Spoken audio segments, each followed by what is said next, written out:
Hey everybody on YouTube, how we all doing tonight?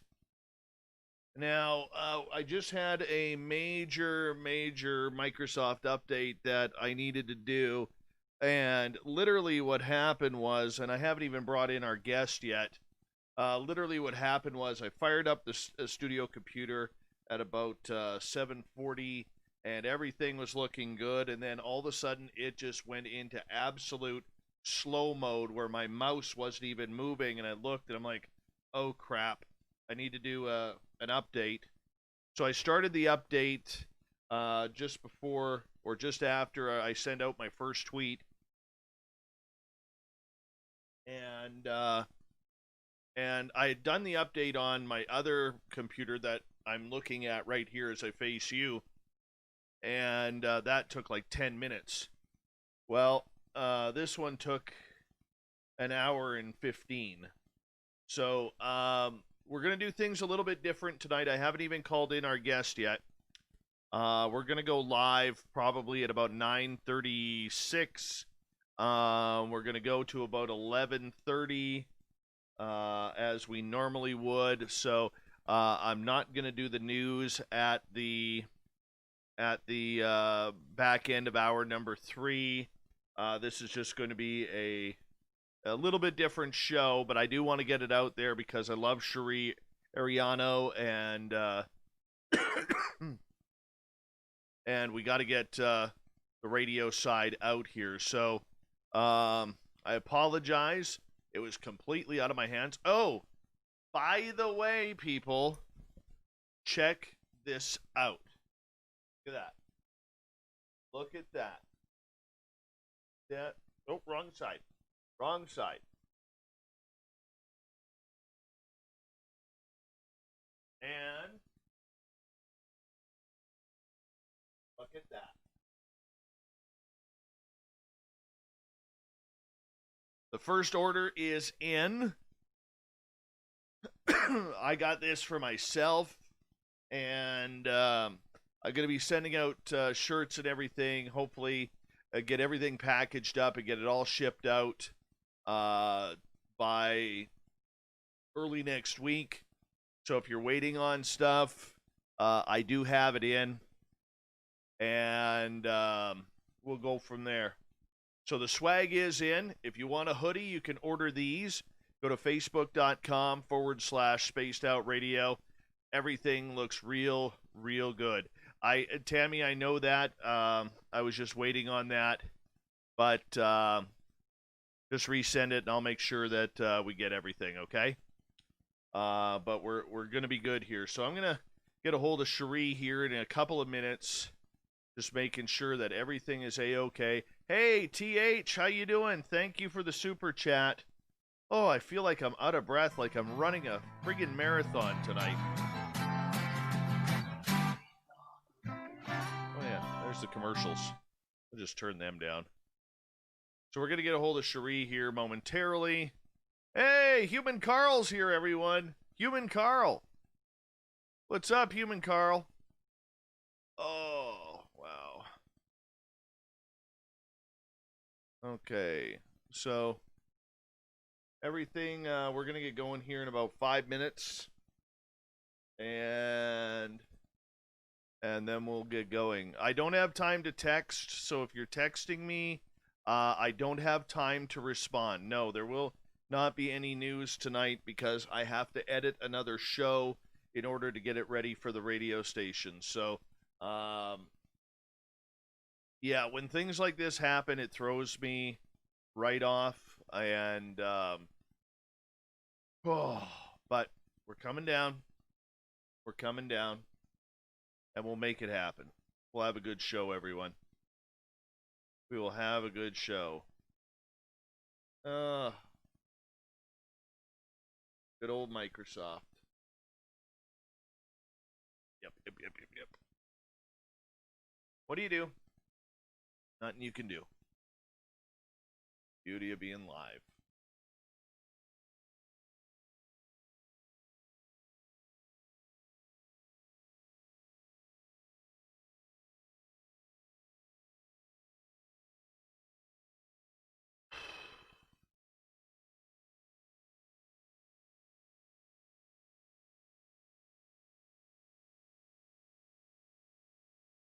Yeah. Little, just a little update with things too, guys. Usually, when if we have some sort of technical issue, a lot of people will start messaging me what's happening, what's happening, what's happening.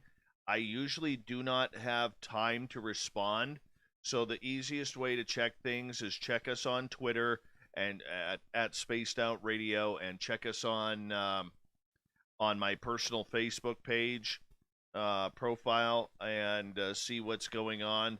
Um, because if I'm trying to get this going, I really don't have time to text. Not shitting on anybody, please don't think that, but I just want to clarify that, you know, being here in a one-man show, it gets quite stressful indeed. And when things go a little haywire, text messages just add to that stress. So, oh, we're good. And breathe. Let's get Cheri in here.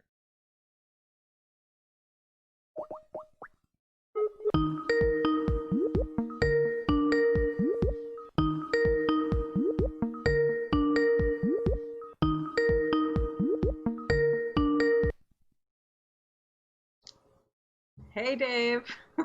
Hi, Cheri. Okay, Hey. I've got our YouTube channel up and running here. The people Okay. are starting to fill in. They can see me. Awesome. They can see me. They can't see you. You know, brains over beauty, I guess. Even though you got brains and beauty.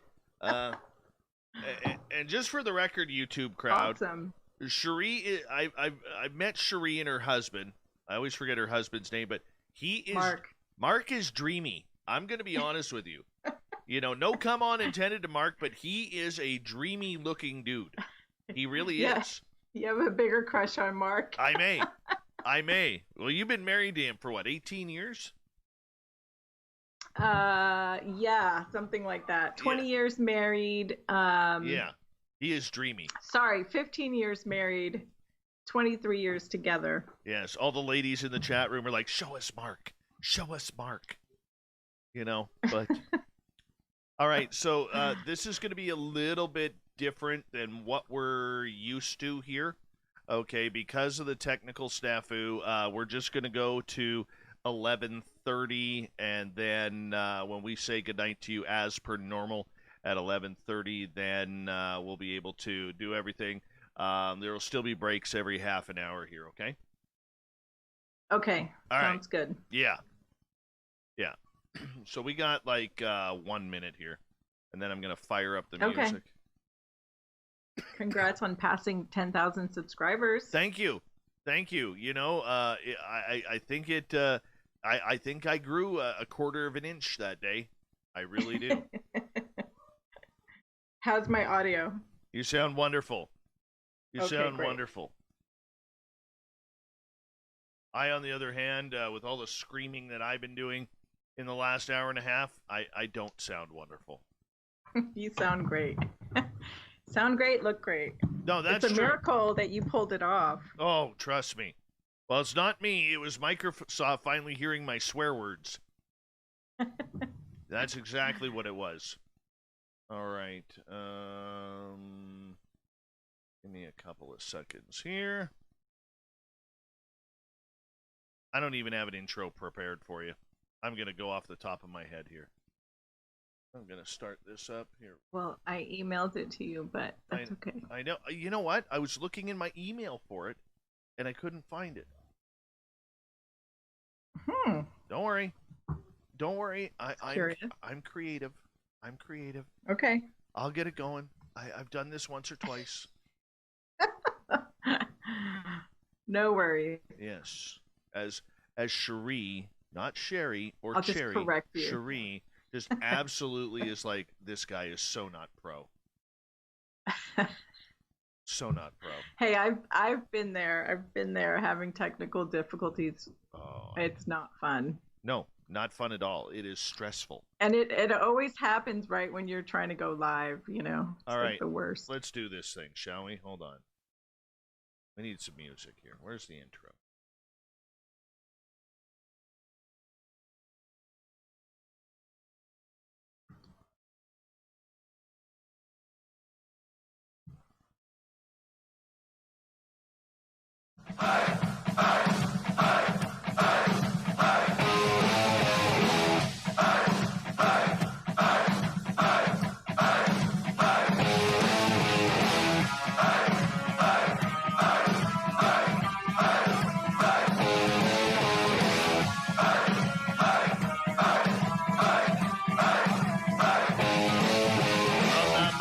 central British Columbia to you listening around the world. This, my friends, is Spaced Out Radio. I am your host, Dave Scott, sitting in the captain's chair of SOR headquarters. We welcome you to tonight's show and our terrestrial affiliates around North America, digitally on KPNL Radio, Revolution Radio, and TalkStream Live. If you want to take a listen to our archives, they are free for you at youtube.com/Spaced Out Radio. Do old Davey the favor, hit that subscribe button. Follow us on Twitter at Spaced Out Radio and on Instagram at Spaced Out Radio Show. Our website is spacedoutradio.com, where we have a plethora of features for you, including rocking out to Bumblefoot, reading up on Captain Shirk's SOR Newswire. Tonight's show is brought to you by Chive Charities. Help make the world 10% happier by visiting Chive Charities today. You can find them on our website. Now, tonight's guest I got to meet down in San Francisco in early 2020. Yes, remember when 2020 was actually starting off to be a good year? Well, a week later, they shut everything down. But nonetheless, I got to meet Cheri Arellano, and I got her name right for the absolute first time on the first poll, and I am going to fist pump right now for that. Yes. Anyway, Cheri is a spiritual healer. She's a divine interventionist, intuitive. She is somebody whose job and mantra in the world is to help heal people and the planet. She had an experience back in 2001 that really made a profound difference on her own spirituality and the way she looks at life. Tonight, we're going to hear that story about what happened and what she's doing to make a difference on this beautiful planet. Cheri, welcome to Spaced Out Radio. How are you? I'm doing great, Dave. Thanks so much for having me on tonight. I'm excited. What a beautiful intro. What a beautiful intro. It was so impromptu. It was beautiful. I know. You didn't think I could pull that off, but I totally did. I totally did. So for our listeners who are tuning in late, the reason why this show is starting a little bit later than normal, a half hour later, as a matter of fact, is because I had a beautiful Microsoft update. So when I walked into the studio, I usually get in here around 7:30, 7:40 Pacific time, and I walk into the studio, and I put my computers on, and I start setting everything up for the show. Usually it takes me a few minutes. Well, all of a sudden, my one computer that runs all of the audio, it started getting really, really slow. And I was like, come on, let's just get it through the show. And I know that idiotic Microsoft update is coming. And I could barely move my mouse. That's how slow my computer turned out. So it forced me to do the update. And then, this is about 8:05 Pacific now, out of nowhere. And so I'm like, okay, well, the update on my other computer only took about 10 minutes. So this one should be quick. It wasn't quick. It was an hour and 15 minutes. I didn't even know we were going to be doing a show, but here we are. So I apologize for being late. Don't blame old Davey. Blame Microsoft. And now we're going to concentrate on this great show that we have tonight with Cheri Arellano. Or if you want to roll the tongue, I can't even roll my tongue right now. Arellano. There we go. Cheri, for our audience members who may not know who you are, let's hear your story. What was your life growing up before the big change in 2001? Well, that's a big question. So I grew up in Florida, your favorite place. I know you have a lot of fans out that way. And I grew up a pretty normal kid, spent a lot of time on the beach and loved going to the beach. We went, almost every weekend. And when I hit my mid-20s, I realized there's more to this life than, what I was doing down there. And I decided to move clear across the country to the West Coast and move to Ashland, Oregon, which was like a culture shock for me. But it was, one of the best moves that I ever made, and my life dramatically changed. And then after being there for a short while, I moved down to Los Angeles. And started my career as a graphic designer, and prior to that, I was doing photography in a commercial studio. I was trained as a professional photographer, and and that's where I met my husband, Good looking Mark, guy. Very who good you looking mentioned. guy. And we actually met. He applied to be my roommate, of all things. Oh, what a sly dude. What a sly dude. And that's a story. That's like a whole nother story. But we ended up being, really great friends. And in 2001, I decided to pack my bags and go to India. And it was supposed to only be 3 weeks. And after 3 weeks, Mark ended up flying out to India to meet me. And we traveled for, a couple more weeks. We extended the trip.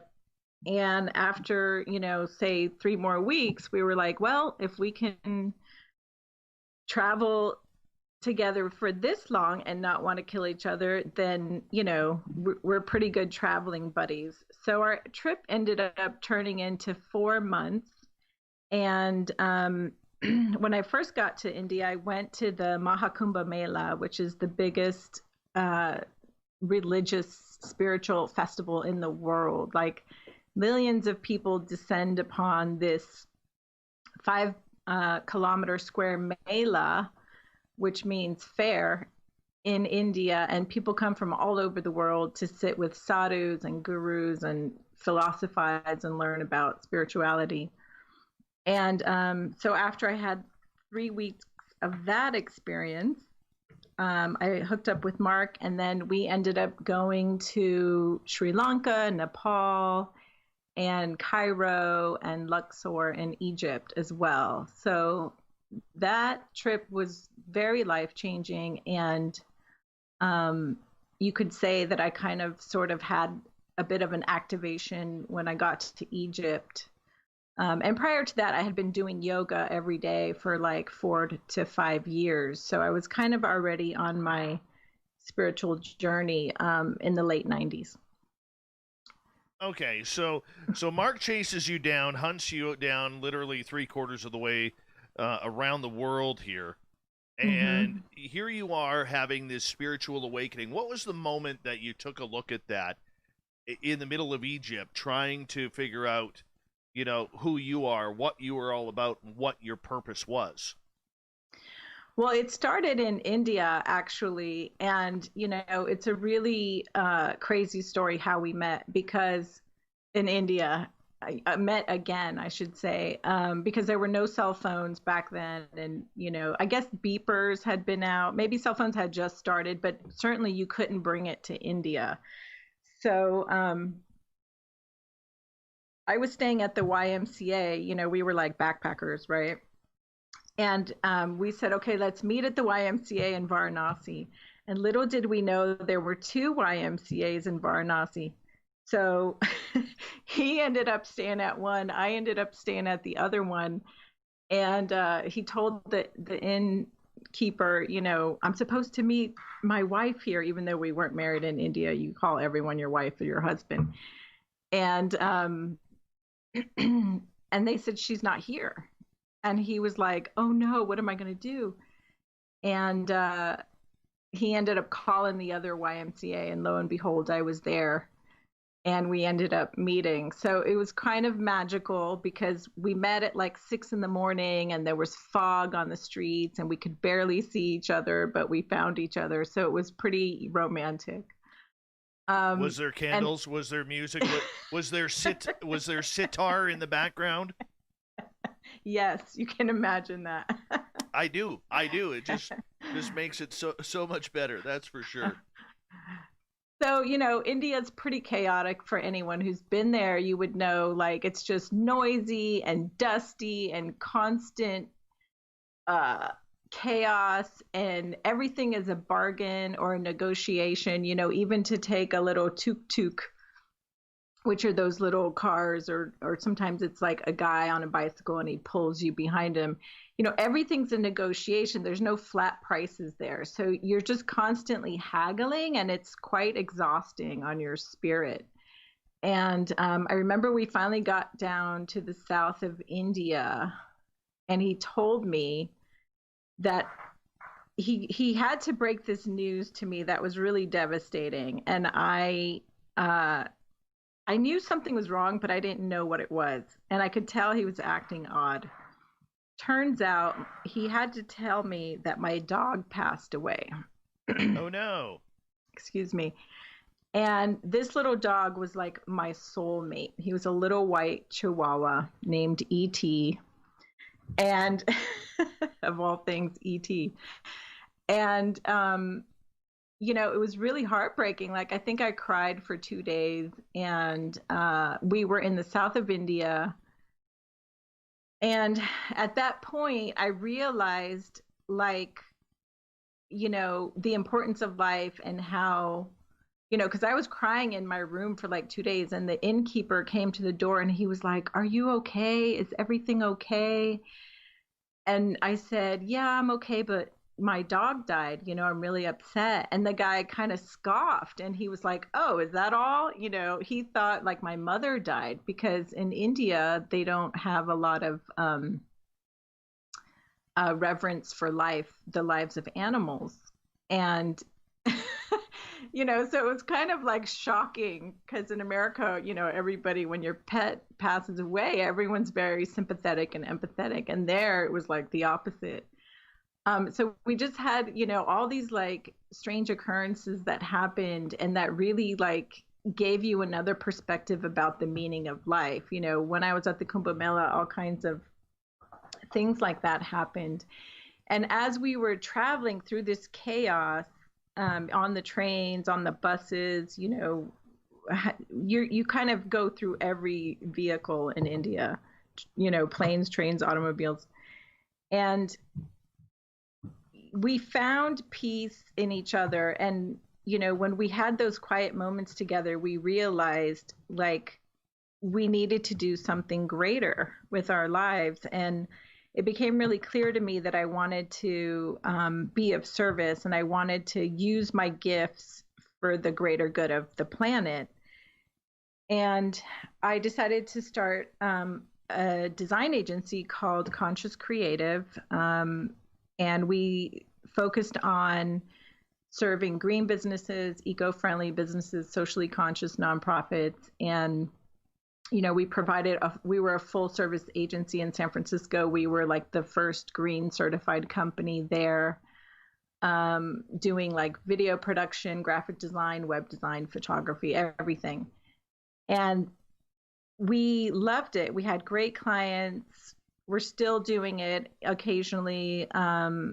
But, after about 15 years of that, I kind of felt like my path started to split again. And in 2012, that's when I started feeling and hearing my calling to be of service in a different way. And that's when I kind of started seeking out healing work and learning all kinds of different modalities of healing, and figuring out like how I wanted to be of service in a different way. Because Conscious Creative was great, but I felt like there was more I had to do, and that time had come to like its full ripening, if you will. So I don't know if I answered your question. No, that makes a lot of sense. It really does, because in the end, we all have our path on wanting to go there. Were you a very spiritual person right up front, like when you were in, getting on with your life before this trip?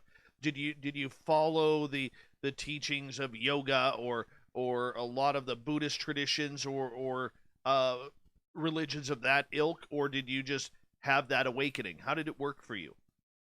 Well, it's interesting because my father was an atheist and my mother was Catholic. And so my father didn't allow us to go to church.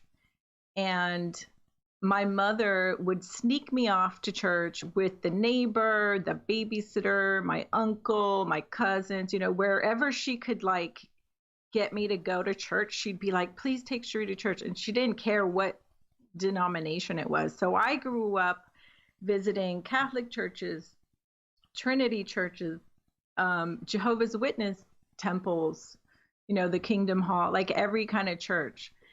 And so I never felt super spiritual in a Christian sense, but when I was in my 20s and I reached LA, I was definitely a seeker. And I started seeking out yoga and kirtans and studying some of the Vedic scripts and learning more about Hinduism and Buddhism and all of that. So I would say that like my own internal calling was to seek out the Eastern religions and the Eastern traditions. And I felt very spiritual. I could feel my spiritual being, my consciousness coming alive in those areas, because when I would go to a kirtan or I would go to yoga, I could feel the resonance very deeply. That makes a lot of sense.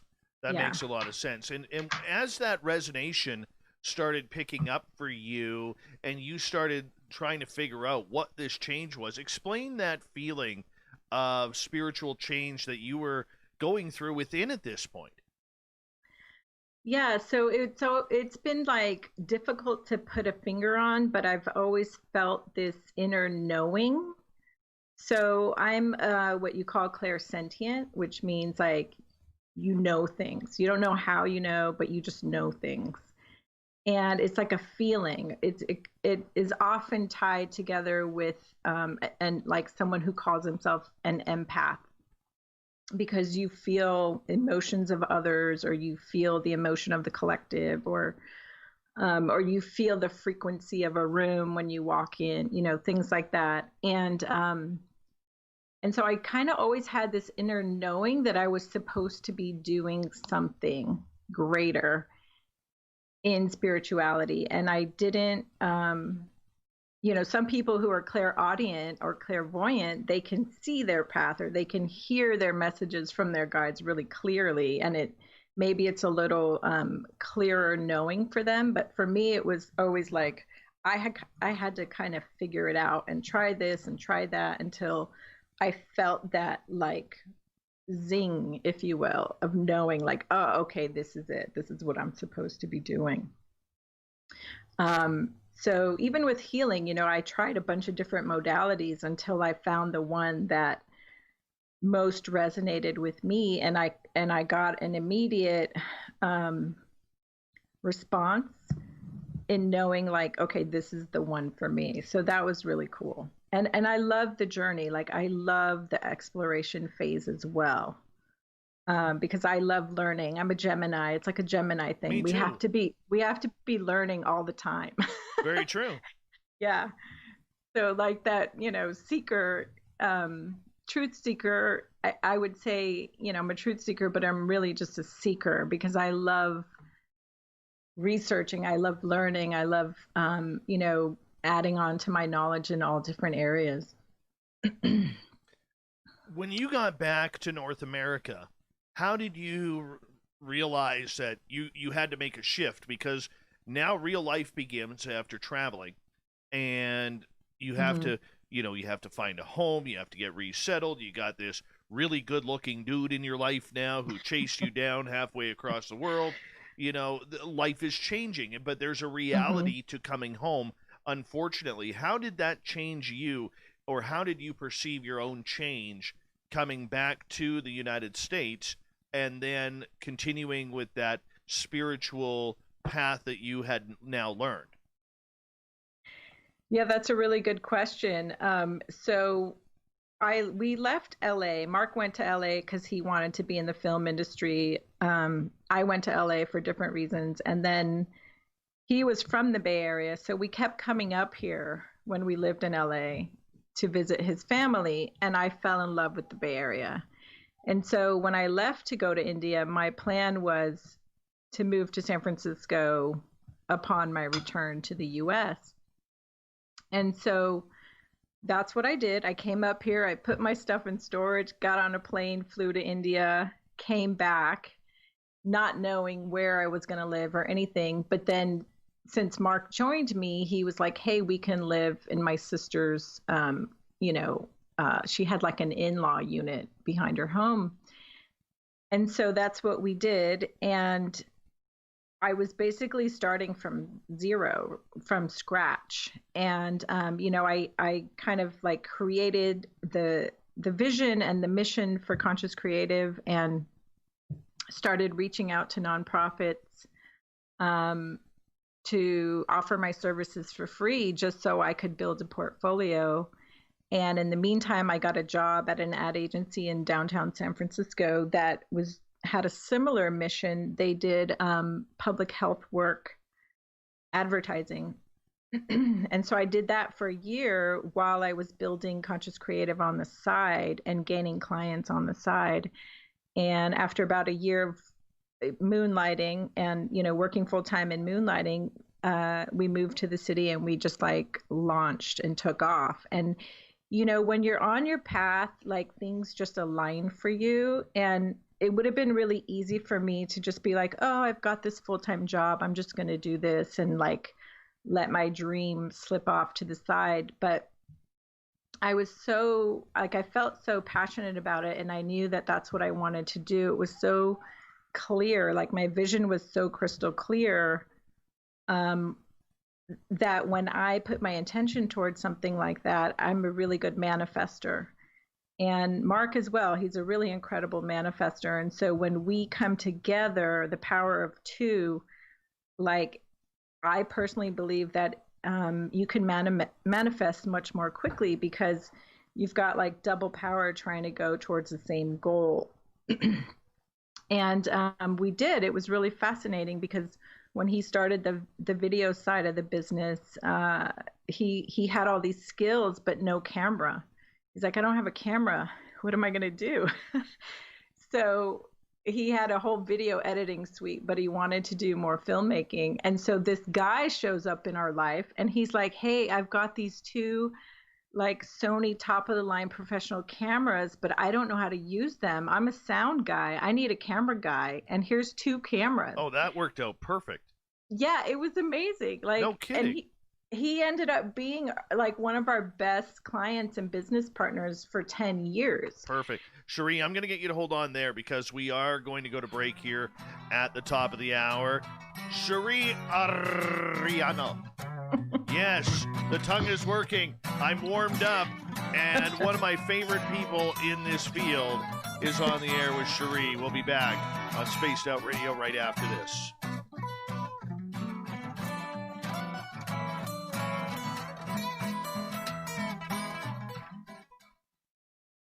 All right, I'm going to quickly run my dogs outside. I'll be right back. Okay.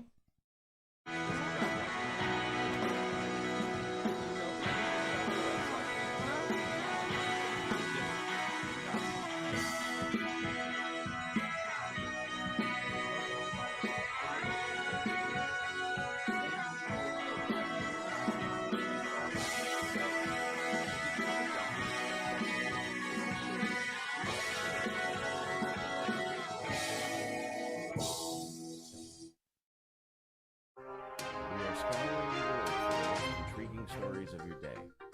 Take the time to read up on the SOR Newswire, where our team, led by Captain Chirp, will deliver to you some of the best paranormal and supernatural news, along with some stories that will blow your mind from the weird to the wacky. It's the news outside the news that piques interest, and that's what we're looking to deliver to you. The SOR Newswire, only at spacedoutradio.com. Are you an experiencer of something strange that can't be explained? Do you want help finding out what's going on? I'm Ryan Stacy, head of the Experiencer Support Association, otherwise known as TESA. We teamed up to Space Out Radio to investigate cases per day from the SOR Satellite System. We are independent and there's no cost to what we do. All we need is your experience. Let's find out what's happening together on the SOR Satellite System.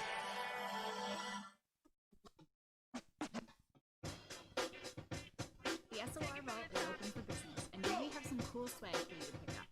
All you have to do is head over to our website and click on the SOR Vault. You have a variety of cool logos to choose from and put them on anything you want. T-shirts, hoodies, hats, coffee mugs, you name it, we can get it to you. So do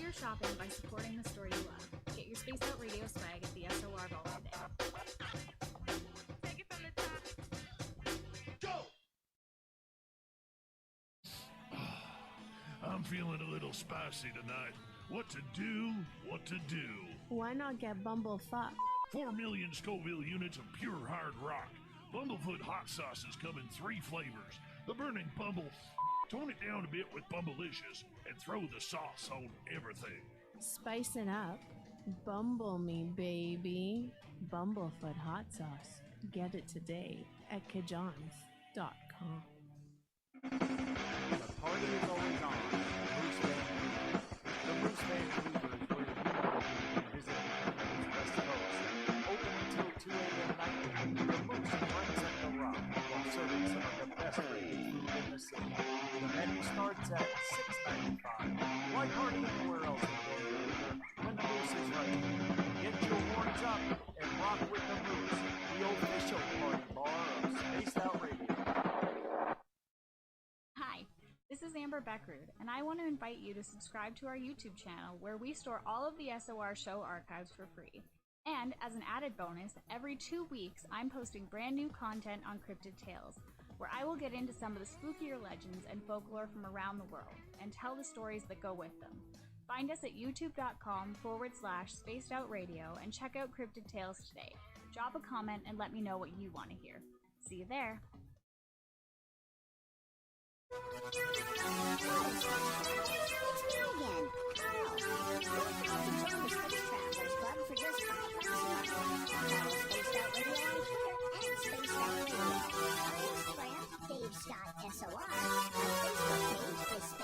All right, Cheri, I'm back.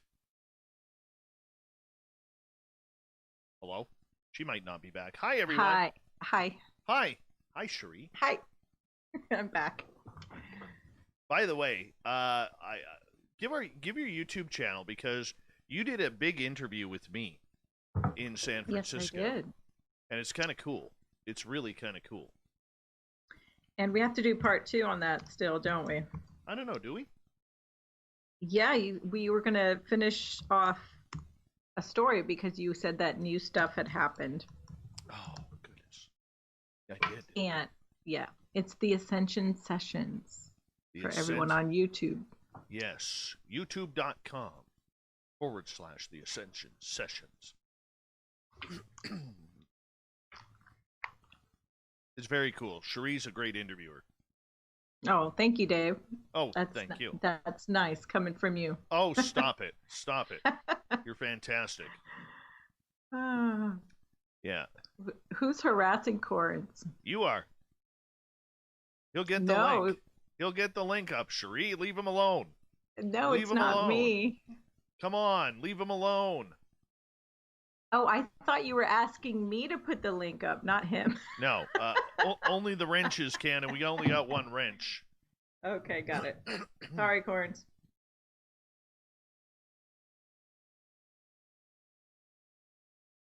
All right. Going to continue on here. And we got about 20 seconds. Thank you, Razgriz. Say hi to everybody in Fort Mac for us, if you don't mind. Hey, Bigfoot, Michigan Rob, thank you for the super chat. And TH, thank you all the way from Europe. We appreciate. Where are you from, TH? Let me know. I want to know. One of these days, the next thing I'm going to put in the studio is I'm actually going to get a board so that way I can see who is from where and listening from where. I'm going to get a big map because I want to know.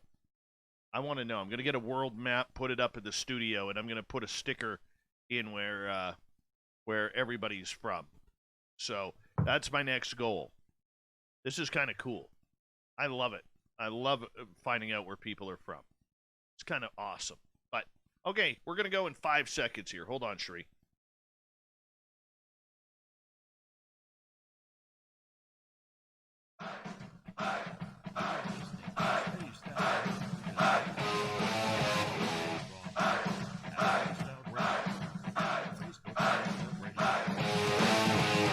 Space Out Radio continues tonight on the Mighty SOR. Thank you so much for tuning us in. We welcome back we're this one. What the hell? We're our terrestrial stations around North America, digitally on TalkStream Live, Revolution Radio, and KPNL. We to remind you that all of our archives are free by going to youtube.com/spaced out radio. Just do old Davey the favor, hit that subscribe button. The Desert Clam has set the password for tonight in the SOR Space Travelers Club. Cheri Alexi is your password. Use it wisely, Space Travelers, as the Clam sets a password each and every night right here on Spaced Out Radio. Our website is spacedoutradio.com, where we have a plethora of features for you, including rocking out to Bumblefoot and reading up on Captain Shirk's SOR Newswire. Follow us on Twitter at Spaced Out Radio and on Instagram at Spaced Out Radio Show. We continue on tonight with Cheri Arellano. She's out of San Francisco. Her website, cheriarellano.com, if you want to check it out. If you want some divine light quantum healing, this is the place to go. Cheri, welcome back. Thank you so much, Dave. Yes. All right, let's talk some healing here, because one of your mantras is to heal. You like helping people. You like being able to guide people in a proper direction so they can heal their body, mind, and soul. How did you get into this? Yeah, so in 2012, like I said, I felt, another calling to kind of go down, to figure out like what my greater life's purpose was. And I had a friend who was into spiritual development work. And so she kind of helped me go through some processes to kind of, it's like going into a deep dive and figuring out who you are and what your purpose is. Excuse me for 1 second.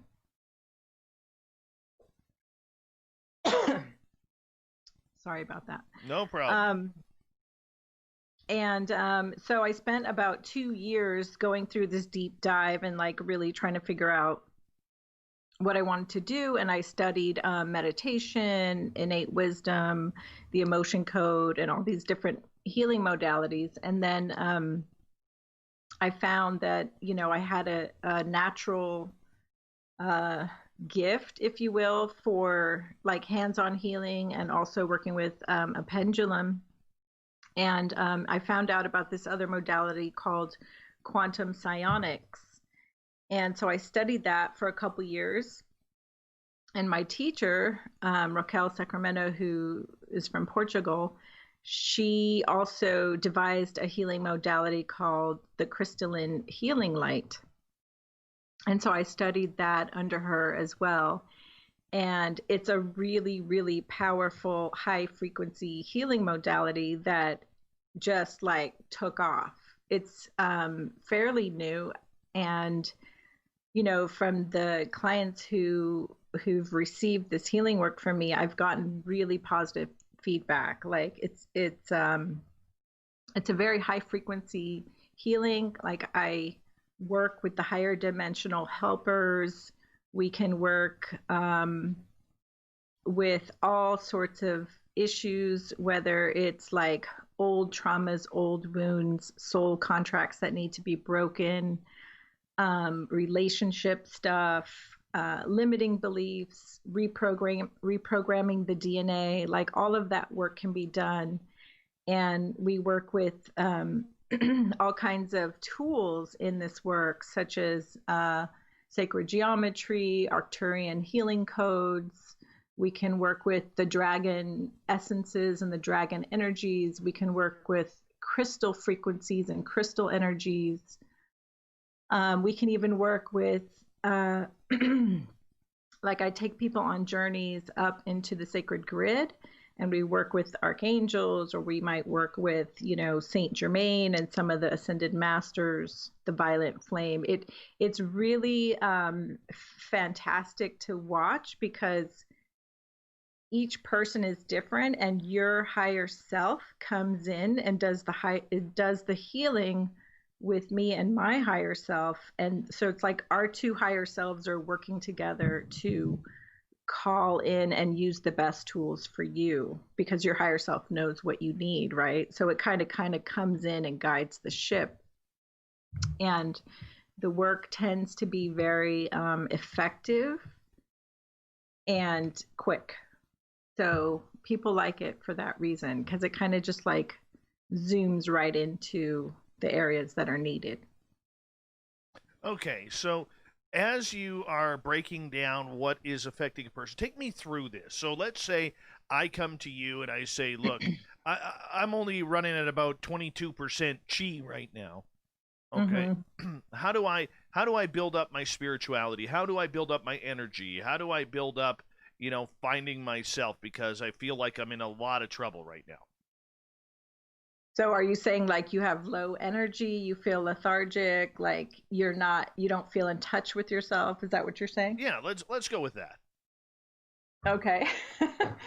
So I would recommend that, we do a session, and in the session, at the beginning of the session, we talk for about 5 or 10 minutes, and I'll ask you a bunch of questions and kind of parse out as much as I can and as much as you're willing to share. And then once we start the session, and I call in guides, I call in protection, I call in your benevolent ancestors, et cetera, et cetera. And once we start the work, I work with this, it's like a sacred geometry 5D board, and it tells me like which tools to use. And basically it's spirit telling me, but I use a tool to bring it down into the 3D.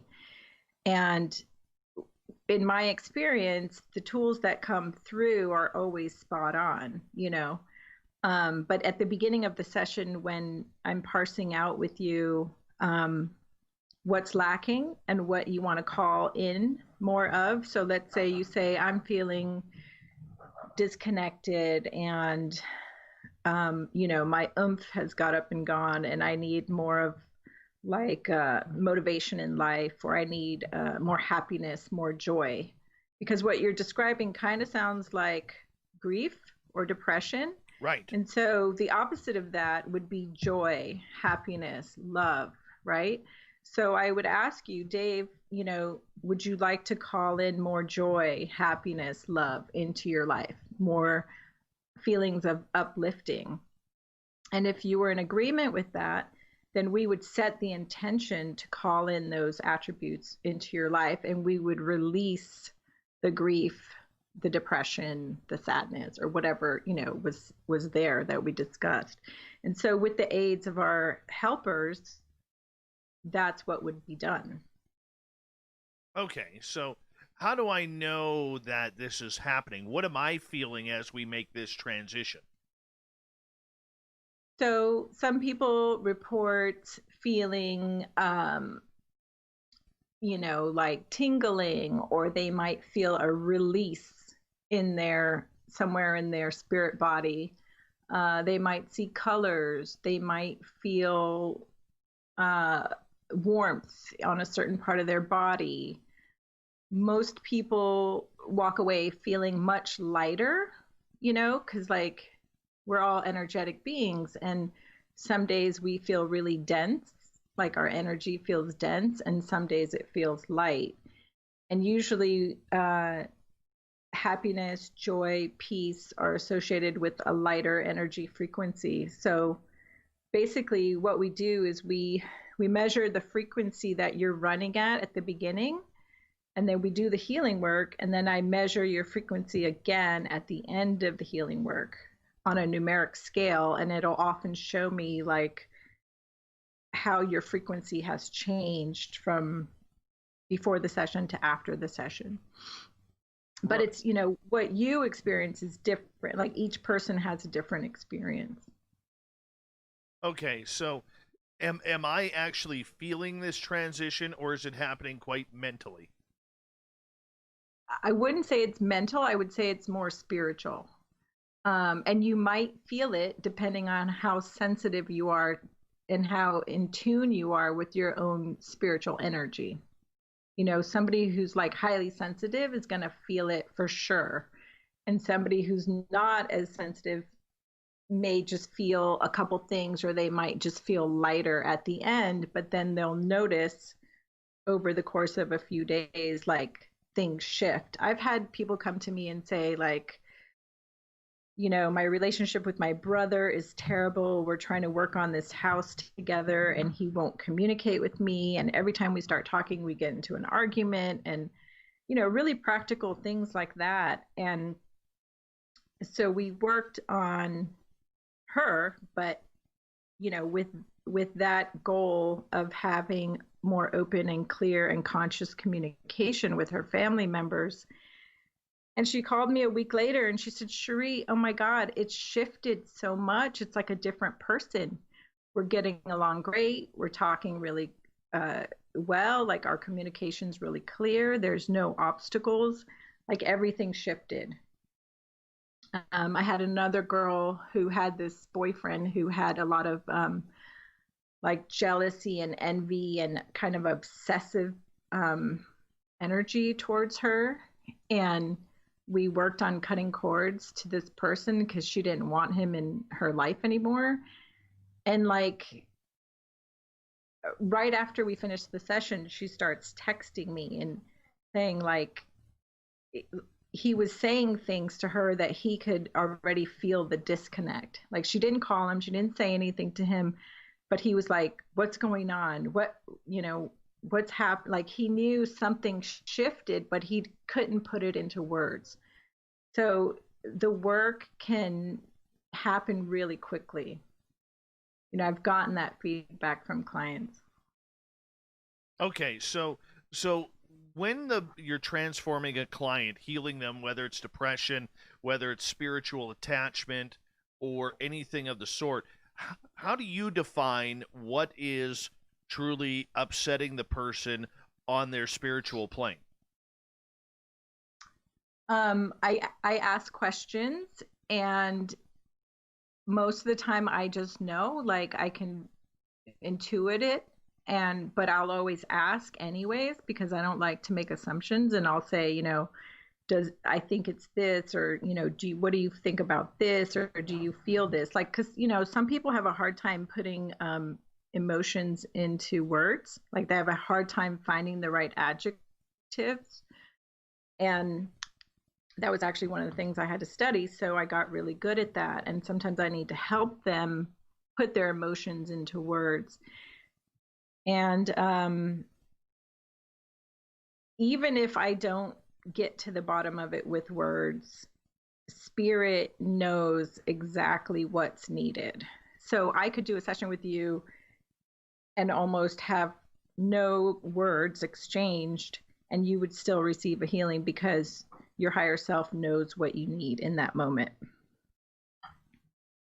Okay, so does that make sense? Okay, so when you basically your own spirit guides are diagnosing what the spiritual issues are in your client. Yes, your spirit guides, your spiritual team, right, is telling my spiritual team like what we need to work on. Yes, I get that.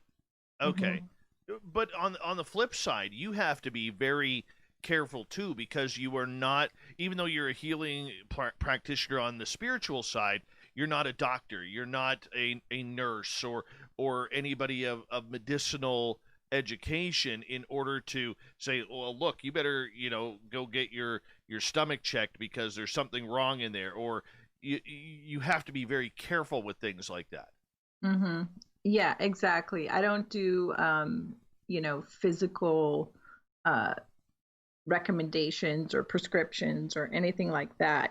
I do work with essential oils. So if someone came to me with something that I thought an essential oil could help them with, I could make that recommendation. But most of the things that we touch on are spiritual. And when you fix the spiritual, it tends to also clear up any physical discomfort in that area sometimes, depending on how severe it is, of course. But as you know, we all have, 7 energy centers, right? And so when the chakras are blocked, it can often affect a physical part of the body that's near that chakra or that's ruled by that chakra.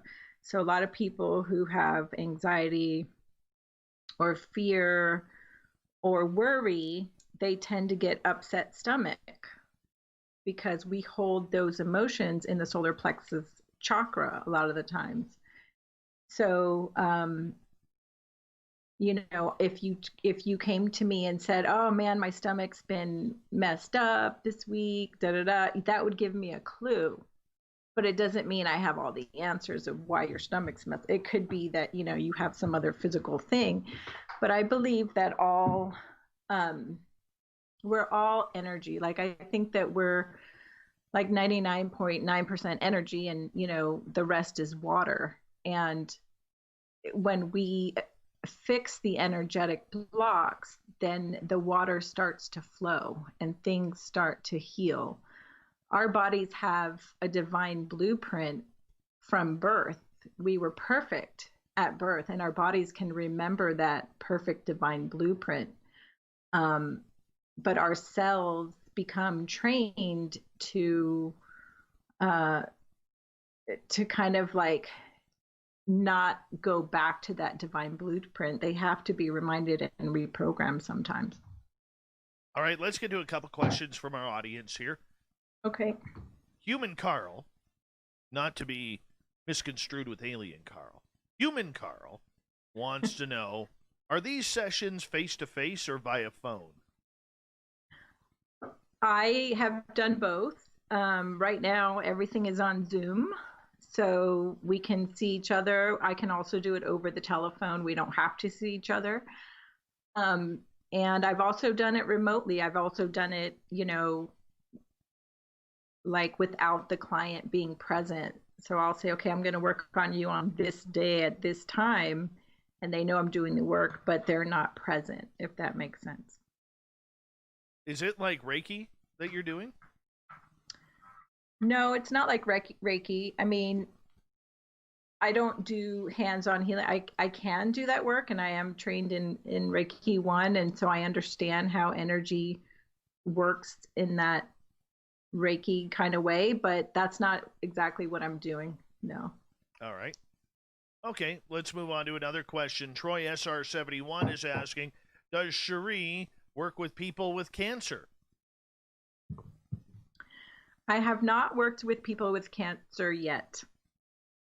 However, I would absolutely be willing to. I'd be happy to help anyone. I would, come in and we could call in your guides. We could find out what's needed to shift. Sometimes cancer is developed because of a spiritual or mental illness or dis-ease, if you will. And if the shift can be made, it can, I feel, ease up the cancer. Like, I know someone who recently was diagnosed with breast cancer, and she was a very worrisome person. She has a lot of worry, a lot of anxiety all the time. And she herself told me, like, I know this is why I got cancer, because I'm always worried about, this particular thing. And I believe her. I believe that we have total command over our bodies in that way. Okay, let's, when it comes to sensitivities like that, okay, whether it's cancer, whether it's dementia, Lou Gehrig's disease or anything like that, what kind of communication do you get from that person's body that is breaking down? What's that like?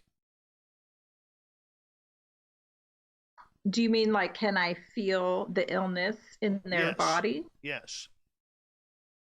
I haven't worked with anyone who's had an extreme rare disease like that, who's come to me and said, I have this disease, or I can't speak on that because I haven't had that experience yet. Oh, okay, but let me rephrase this. We got about 2.5 minutes left here.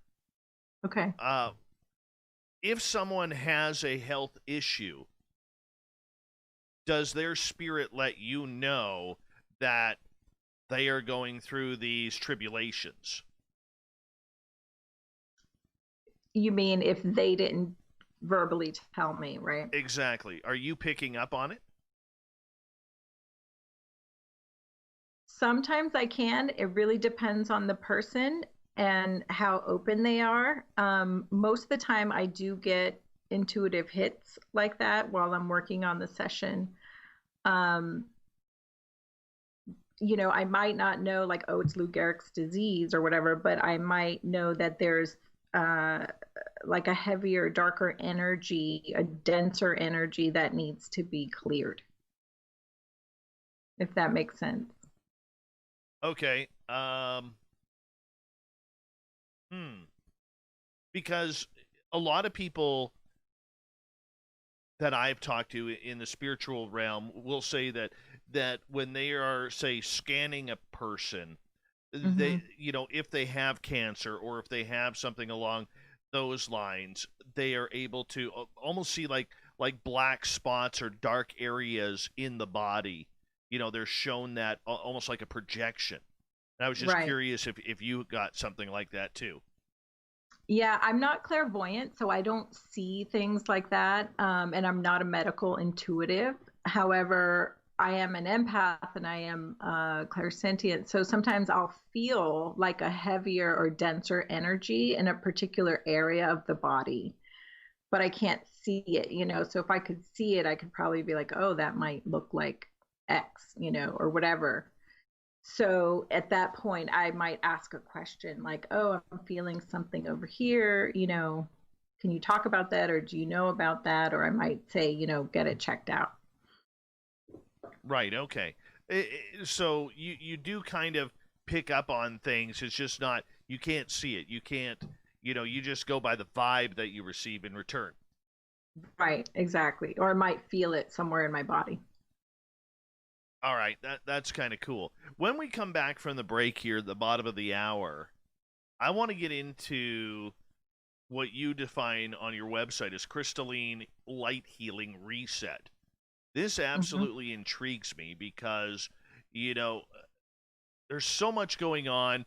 I haven't had any luck with any type of crystal healing, but I'm open to the game. I'm open to it. And I want you to break it down for our audience if you don't mind. If that's cool. Okay. Yeah, absolutely. That's what I touched on that earlier, but yeah, I'm happy to go more into detail about that because the crystalline healing light grid is my absolute favorite let's do it. Method of healing. Yeah. Let's do it. Cheri Arellano is our guest tonight on Spaced Out Radio. I love her last name. Love her first name. Love Cheri in general. We continue on Spaced Out Radio right after this.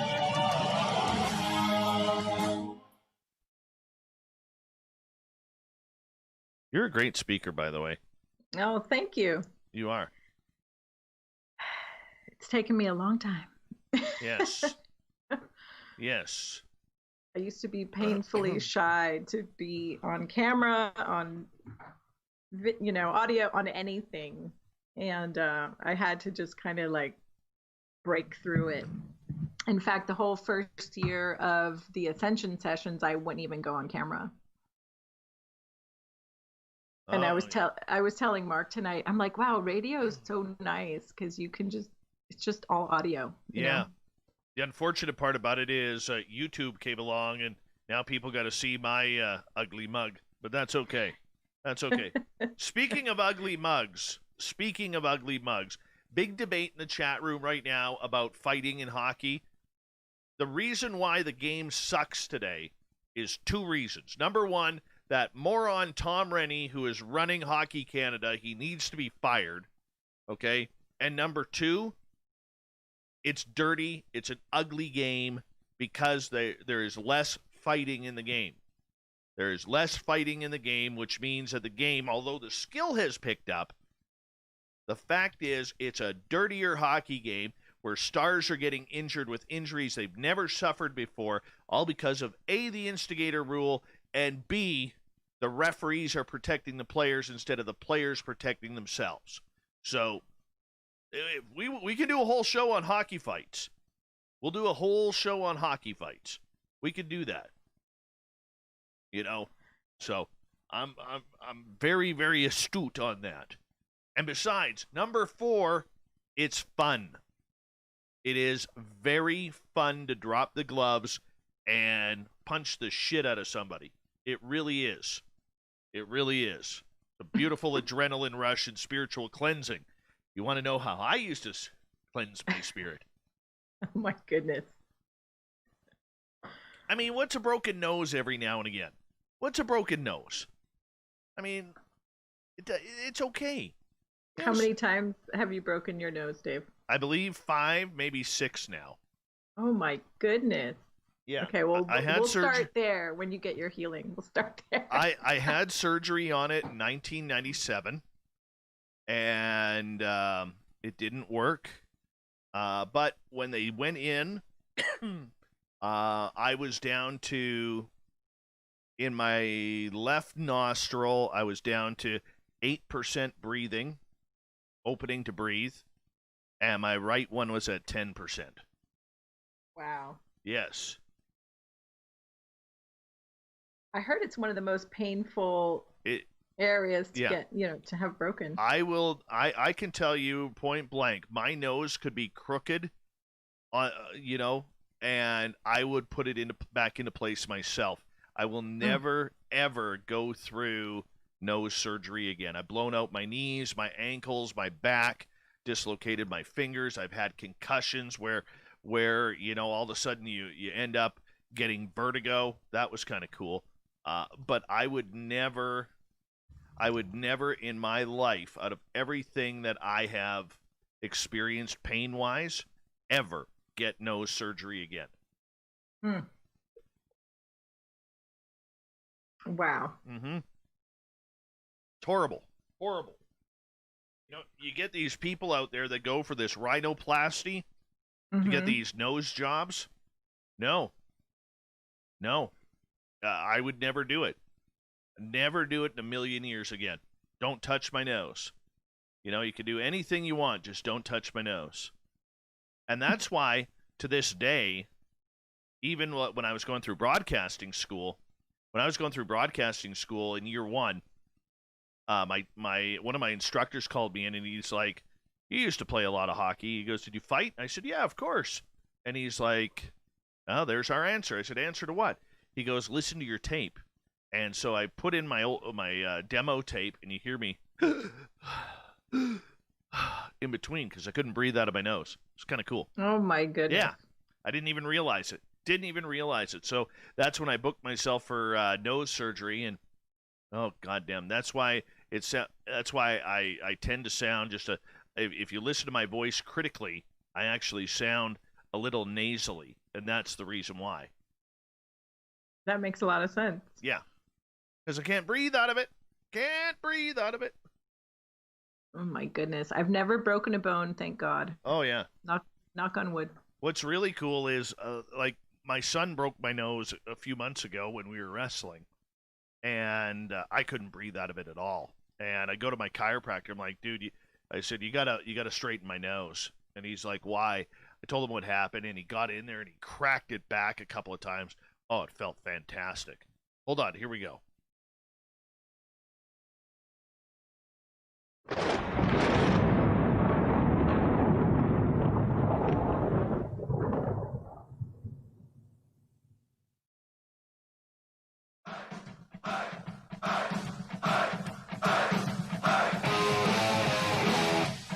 Spaced Out Radio continues on tonight. My name is Dave Scott. Thank you so much for taking the time to join us. I want to remind all of you that if you've missed most of this show or others, check out our free archives by going to youtube.com/Spaced Out Radio. Just do me the favor, hit that subscribe button. Our website is spacedoutradio.com, where we have a plethora of features for you, including rocking out to Bumblefoot and reading up on Captain Shirk's SOR Newswire. Follow us on Twitter at Spaced Out Radio and on Instagram at Spaced Out Radio Show. Tonight we continue on with Cheri Arellano. Her website, cheriarellano.com, if you want to check it on out. We're talking spiritual healings, Zen, Chi, finding your path into the quantum divine light. Cheri, welcome back. Thank you, Dave. I thought that was kind of a nice that intro. was good. All right. It was. Let's go down the crystalline healing journey right now. Let's get into this. Tell me all about it. What is it about? Okay, awesome. So The crystalline healing light grid is basically a super high frequency healing grid. It's kind of like you've heard of the crystalline grid. The earth has the crystalline grid, we have a magnetic grid. And so this is a frequency, if you will, of healing energy that we tap into. And so if you look on my website, you'll see like a lot of sacred geometry on my healing services page. And those are the boards that I actually work with. So when I'm doing the healing session, I do like a mental projection of your auric field or your energy body, and I place you into the crystalline healing light grid. And through there, once we're connected with our guides, I used a dowsing technique and like a holographic mind projection technique. And we go through a series of activations, attunements, commands. There's a lot of I am statements. We go through different healing tools. Sometimes I'll take you to the it's called like the Sacred Garden of Healing. And this is a place where all the divine healers and surgeons are, and they'll come in and work on you based on what it is that needs to be worked on. Sometimes we'll go to the Akashic Hall of Records. And for those who don't know, the Akashic Hall of Records is like, it's like a library of records that have a recording of everyone's past, present, and future lives, and it's all etheric. And so we can go there to access your Akashic records to find out, maybe you died in some traumatic way in a past life, and we need to heal that because maybe it's why you have like a phobia in this life, or maybe you have, some unresolved issue with your sister that you just can't quite put your finger on. And then, we'll learn something from the Akashic records. Sometimes we'll call in Archangel Michael and he'll come in and do cord cutting. Sometimes, you'll need a divine shield of light or a sword of light for protection because maybe you have a lot of like negative energies focused on you or coming your way. I've seen people who have like coworkers who are really jealous or envious, or they're always trying to get them in trouble or whatever, so they need extra protection. So these are just some of the tools that might come through in the healing that you might need, for whatever we're working on that day. Does that make sense? Yeah, very, very interesting. And okay, so moving on here in regards to it, when you say crystalline healing, are you actually using crystals in order, like say if somebody is with you, are you using crystals to put on their body at that time, or is it the energy from the crystals that you are sending through to the spirit? Yeah, so if I'm doing a Zoom call, I'll have crystals on the board. I usually have like one larger crystal in the center that represents you and your auric field, and I might have other crystals around. So I'm using the frequency of the energy of the crystal in the work. Everything has frequency and everything has energy. So like it might be, sometimes crystals will actually come up as a healing tool, and maybe you need amethyst because amethyst gets rid of addictions. It's great for meditation. It's great for protection. Amethyst is one of the most powerful crystals. I mean, I love quartz crystal as the most powerful, but amethyst is like a close second. And let's say you're working on food cravings or some kind of addiction. The amethyst crystal might come through, it divinely comes through, and I can send you the frequency of the amethyst crystal without you needing an actual physical crystal in your hand, and you'll get the same healing from it. Now, I have done healings in person where I put crystals on your body. I've done that as well. Haven't been able to do that in a long time because of COVID, but that's another form of healing that we can do. in addition to the, etheric healing. Okay, so how do you judge what crystals go where? Like if you were to say pick a complete stranger, and technically I'm a little bit of a stranger to you in regards to the healing side and the divine Mm-hmm. spiritual side. Okay, how would you know what crystals work for me? Well, it depends on what we're working on. So I'm pretty familiar with a lot of the crystals. I'm not a super crystal expert, but I've designed my own line of essential oil elixirs. And what makes them an elixir is it's a blend of oils that are soaked in crystals.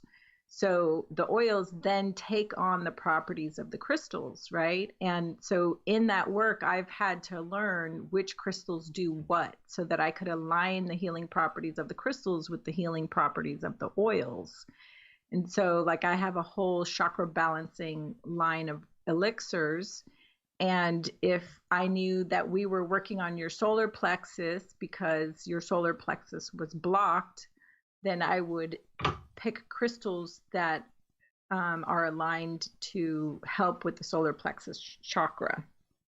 And those tend to be the ones in the yellow family. However, there's other crystals you can use as well. So you can do it by color, you can do it by frequency, or you can study all of the different crystals and find out specifically what you're trying to achieve. So how do you go down the road then through that to get into past life wounds? So if somebody has a limiting belief, for example, that they just kind of can't heal or get through, can't get over it, it's like something that keeps reoccurring, then that's when we want to like look at why is that limiting belief so deeply set in. And a lot of times it could be from a past life wound, or it could be an early childhood wound. So we can ask the pendulum, and we can go back as far as we need to identify where that trauma happened. We can ask, is this a past life? Is this a current life? And identify where that wound happened, and then we can focus on healing that specific time frame. Okay.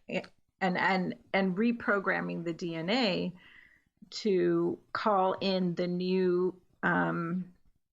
emotions that we would like to be replaced with.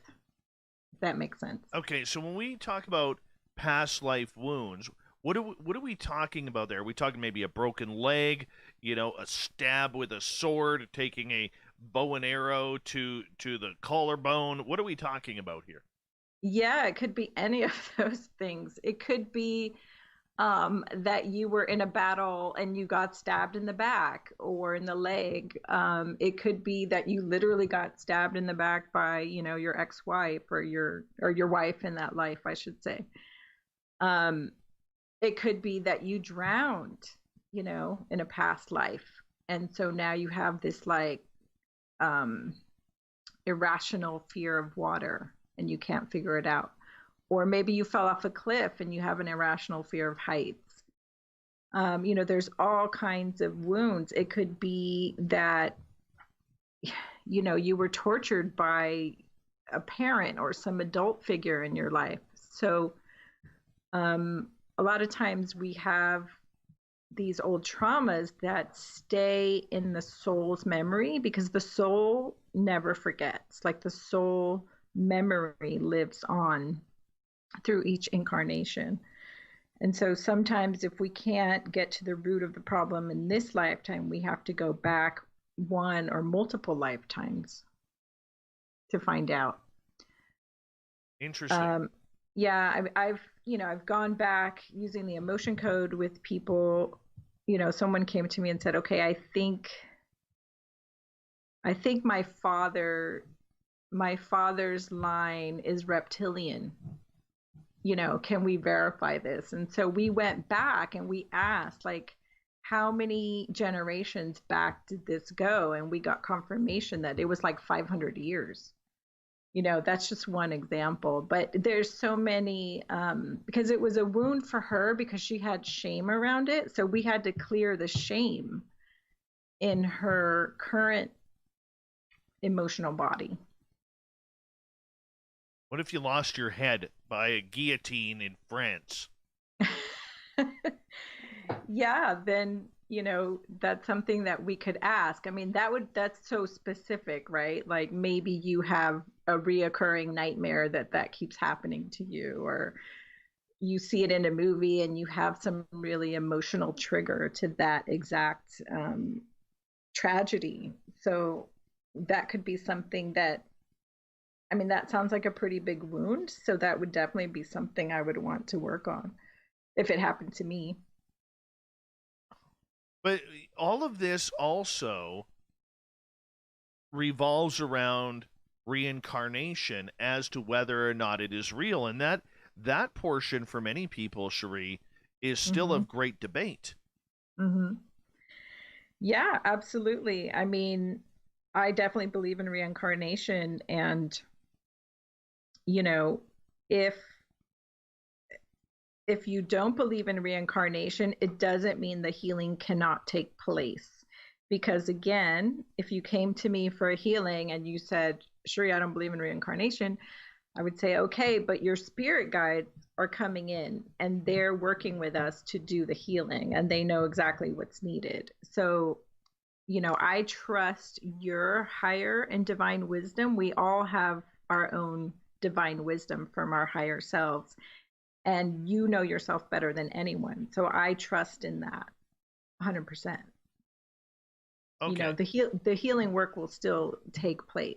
So do you buy into the fact that people can have birthmarks from previous wounds, whether it's on their head or their stomach or something along those lines to signify the scars from a previous life?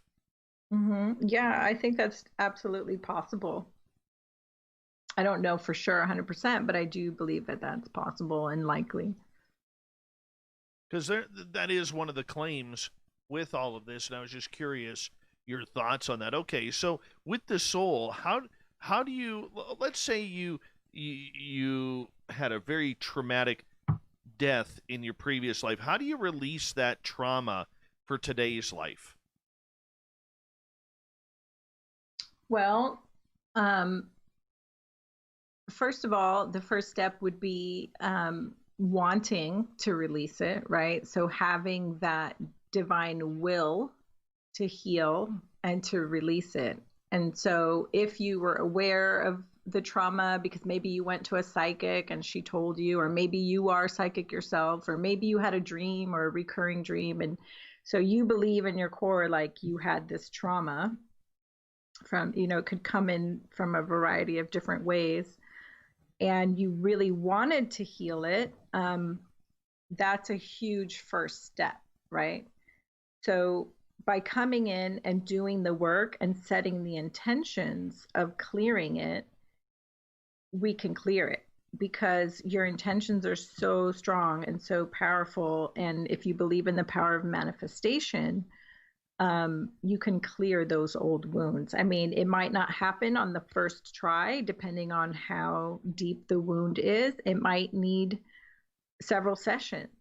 If you have an old father wound trauma, if you had a father who was a tyrant or an alcoholic or whatever, you probably had many interactions with him and many memories and many instances that need to be healed.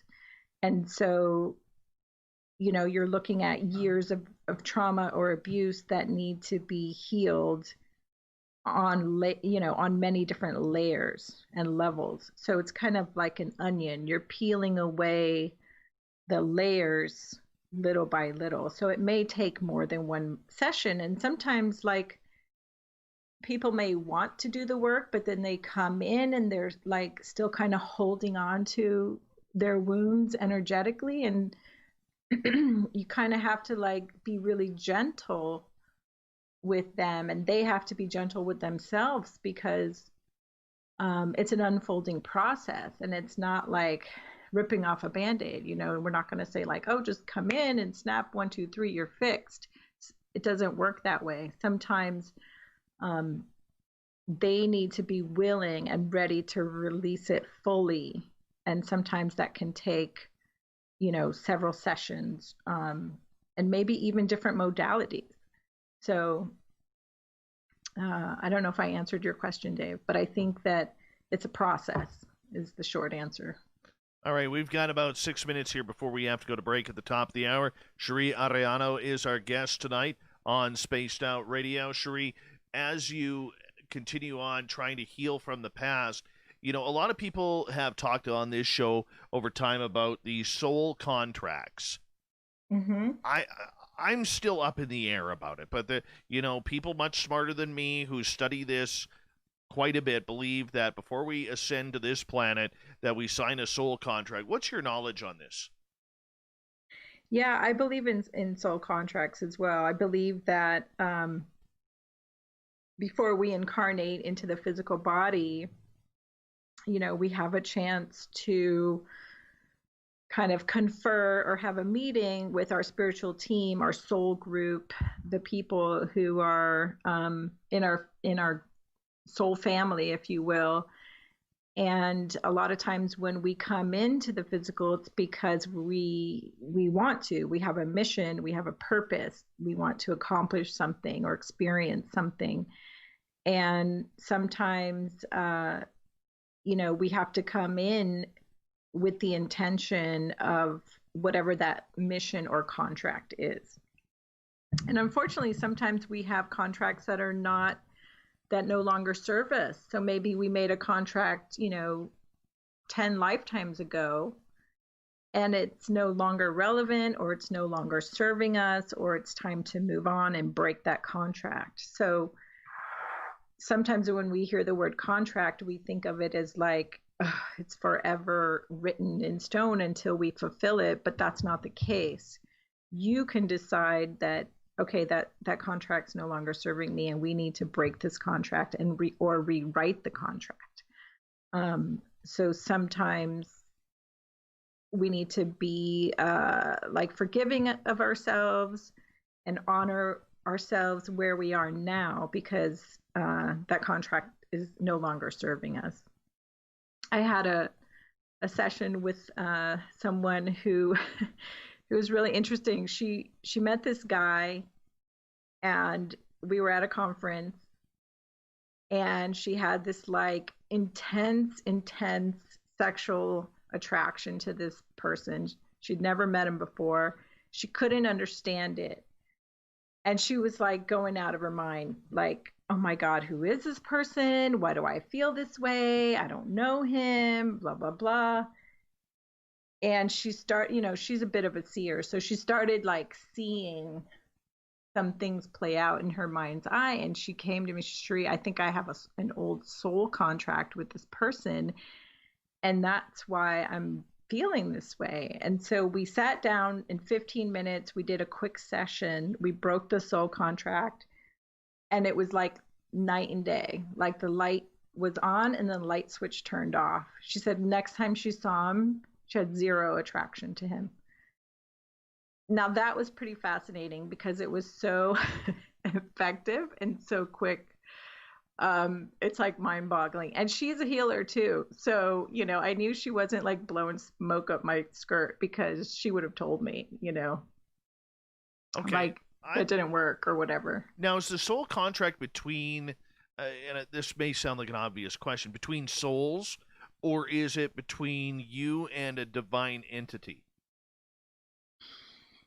Ooh, that's a really good question. Both. The answer is both. I mean, everything has a soul, right? Like everything is energetic, right? So you could say a divine entity is a soul as well. But I think I know where you're going by saying that. Are you meaning like someone who may not be incarnated as a human, whether it's an angel or a devil or whatever, right? Correct. Yeah. Yeah, so I had a teacher once who I believe, had a soul contract with a very dark being. And I actually had to stop working with this person because of it. And she confirmed after I told her, I said, hey, I think this is what's happening. She confirmed it later with another like seer in our community that it was true. So yeah, you can have soul contracts with dark beings, other souls, other humans, other, in this lifetime, other lifetimes. It's really all across because we're multidimensional beings. You could have a Dave Scott in another dimension could have a soul contract with somebody else in another dimension. You know what I mean? And it's affecting you on this plane, and you're like, why does this keep happening? I don't get it. So, yeah, absolutely. I think that's possible. Okay. We've got about 1 minute here before we have to go to break at the top of the hour here, Cheri. Okay, so when you have a soul connection with someone, how are we able to tell this? A soul connection? Yeah. As in romance? Oh, or but it could be anything. anything? I mean, I've walked down the street before, and I can look at someone and I'm like, that person and I are going to be friends. Yeah. Yeah, it's because you resonate with them, right? So you're both vibrating at a certain frequency. That's a match. And it could be that, like, there's this project you need to do with that person, and, you don't find out until you start talking to them. Or it could be that your souls both have a mission that's parallel in this lifetime. You have a similar objective or the same objective, and so you feel it because we're intuitive beings. Like we all have intuition. You can feel it. So that pull that you're feeling when you see that person or meet that person, it's a pull. It's literally like a cord coming out of your solar plexus, connects with theirs. You feel the tug, and you're like, your mind is trying to make sense of it, and your mind is going like, yes, fully. Why do I feel this way? Fully understand. We'll continue that conversation right after this. Cheri Arellano is our guest tonight on Spaced Out Radio. Let's see where we could go. Let's get a little quantum. Stay with those connections as we continue to find our Zen and our Chi tonight on the Mighty SOR.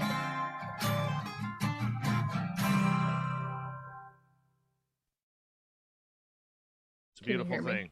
Beautiful thing. We should talk contact. Contact. Okay, I'm just going to run my dogs out. I'll be right back, okay? Okay. So why not Be right back. I'm Dave Scott. I'll be right back. Made in Canada, we're taking care of beards and stashes around the world. We use 100% natural Dave Scott. ingredients with our oils Silly and man. balms to make your whiskers feel silky smooth. Use promo code SOR2019 at mightymovebeard.com today. Corn. Looking for creative ways to get your company out in the public? How about advertising on Spaced Out Radio?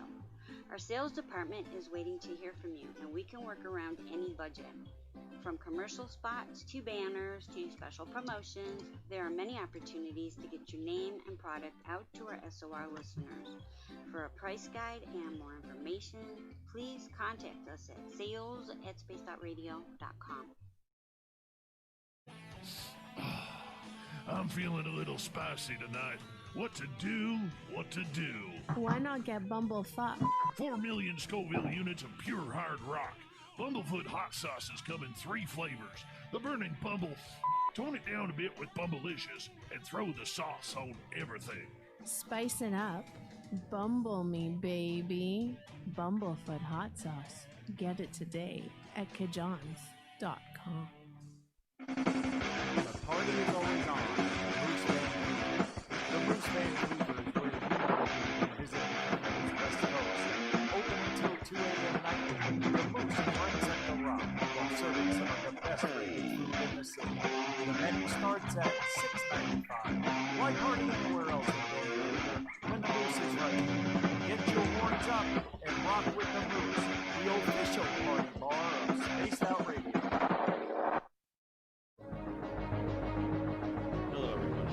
This is Ryan Stacey. Spiritual support otherwise known as Ascension. We're glad to team up with Space Out Radio to help investigate your experiences, together, we'll investigate the strange sightings and reports of the past. Looking for answers just like you.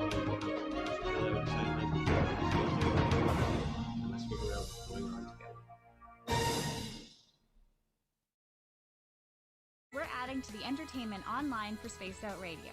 I'm Amber Beckrud, and I want to invite you to subscribe to our YouTube channel and check out Cryptid Tales, where I will take you on a journey into some of the strangest legends and lore from around the world, relaying the stories to you of the strange creatures and experiences that people have had throughout time. You can find Cryptid Tales at youtube.com/Spaced Out Radio, and while you're there, don't forget to check out our free archives and leave a comment. See you there.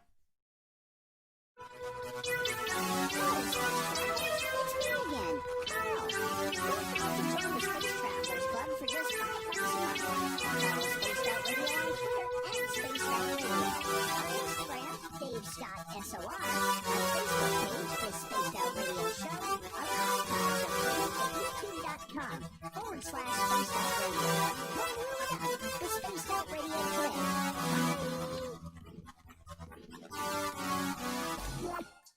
For the price of 1 cup of coffee a month, you can become an SOR Space Traveler. The Space Travelers Club is a place where you can interact with other listeners, either live during the show or on our great forum. We want your stories, pictures, comments, and ideas. You'll get live video streams, exclusive content, and be a part of our newsletter. Stay in touch with everything SOR. The Space Travelers Club is just $5 a month at spacedoutradio.com. All right, Cheri, I'm back. Hi there, I'm here. Hi, I'm Dave. Hi. I think your rolling of R's has got the chat room all fired up. I think it sounds fantastic and professional. They're all sexy now. They're all talking crazy. Arellano. Uh-huh. Oh You told me I could. You told me I could.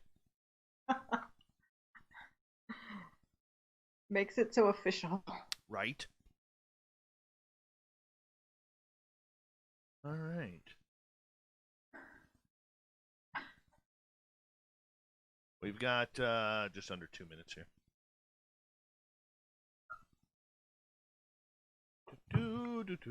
That interview you did with Samantha was fantastic. Thank you.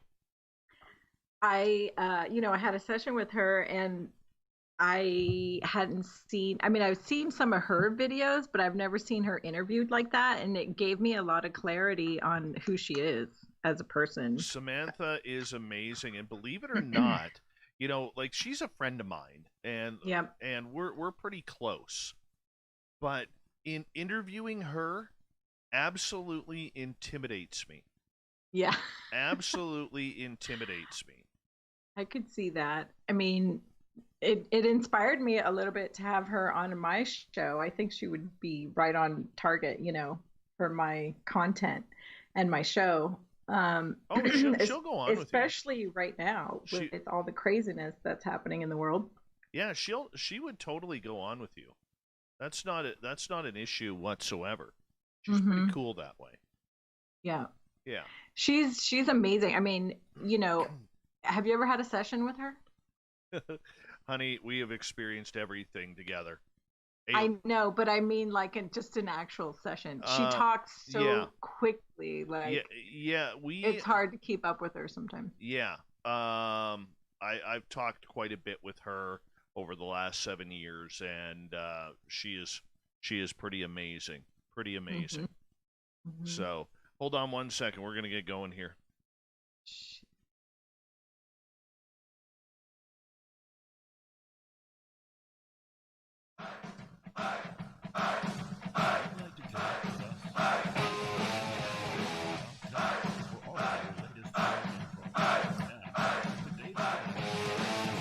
Here we go on Spaced Out Radio once again. Hello to our terrestrial affiliates and those listening in on our digital affiliates on KPNL Revolution Radio, and TalkStream Live.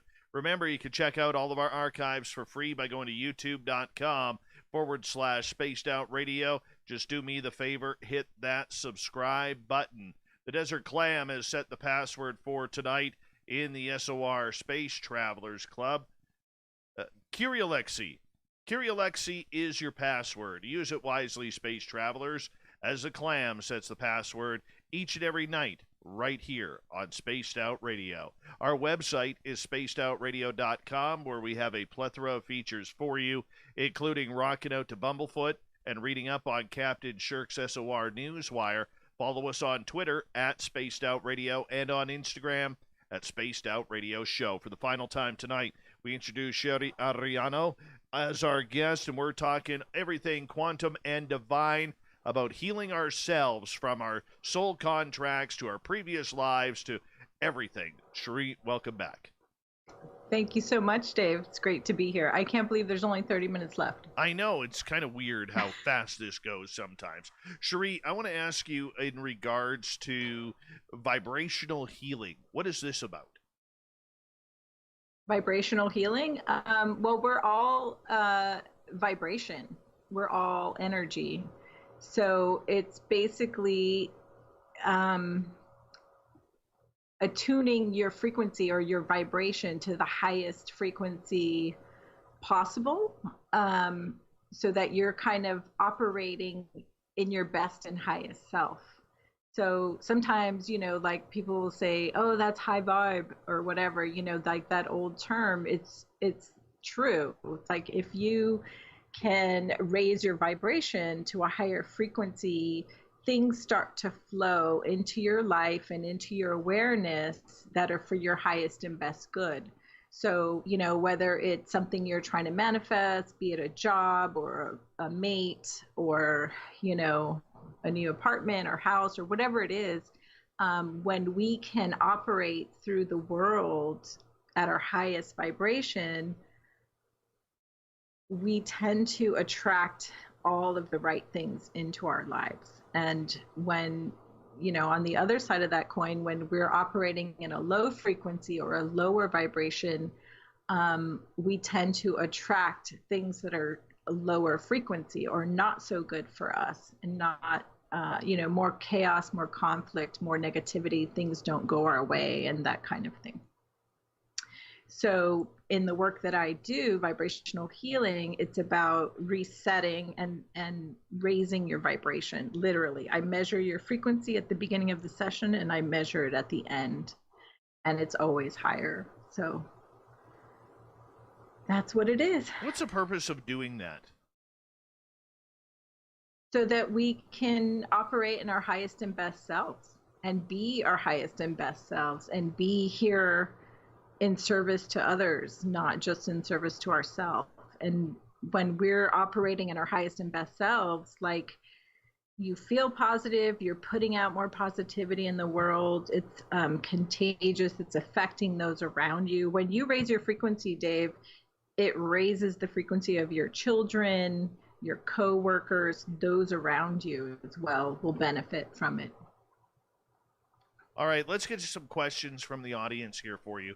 Human Carl is asking, Cheri, does our soul contract define the family that we will join? Oftentimes, I believe it does. A lot of people believe that it does. We tend to come from a soul group, and when we reincarnate, a lot of the people in that soul group will end up being in our lives again in some form or another. Someone who was your mother might be your sister in the next lifetime, or your lover or your wife or whatever. So a lot of times we tend to come back and interact with the same beings because there's lessons that we still are working out with those people. And when we come into the physical or the 3D plane, we can work on those lessons or those things that need to be healed in a better way, in an easier way. All right, let's move on to another question here. This one from Persevere. Are you taking apprenticeships? I can feel energies. I just wanted to make sure I have a guide to help me. Not officially, but I'm always happy to help if you have questions. So feel free to email me, and I'd be happy to help you in any way that I can, and or point you in the right direction of somebody else who can if I can't. All right, let's move on. Bigfoot Rob is asking, is a contract with Satan voided if the contract was not signed in blood? Serious question. I cannot speak on that. I have no knowing of any of those types of relationships. Any types of those relationships? With those who shall not be named. Yes. Vinny is asking, is there an end to reincarnation? Yes, I believe so. I don't, I'm not the leading expert on reincarnation, but I think that when we've reached, our highest iteration of ourselves, if you will, I do believe that we can stop the reincarnation cycle and stay connected with God and stay in the realm of light. So I don't think that it just goes on forever and ever and ever. However, I've heard a theory that we're kind of on this planet, there's a frequency fence in place.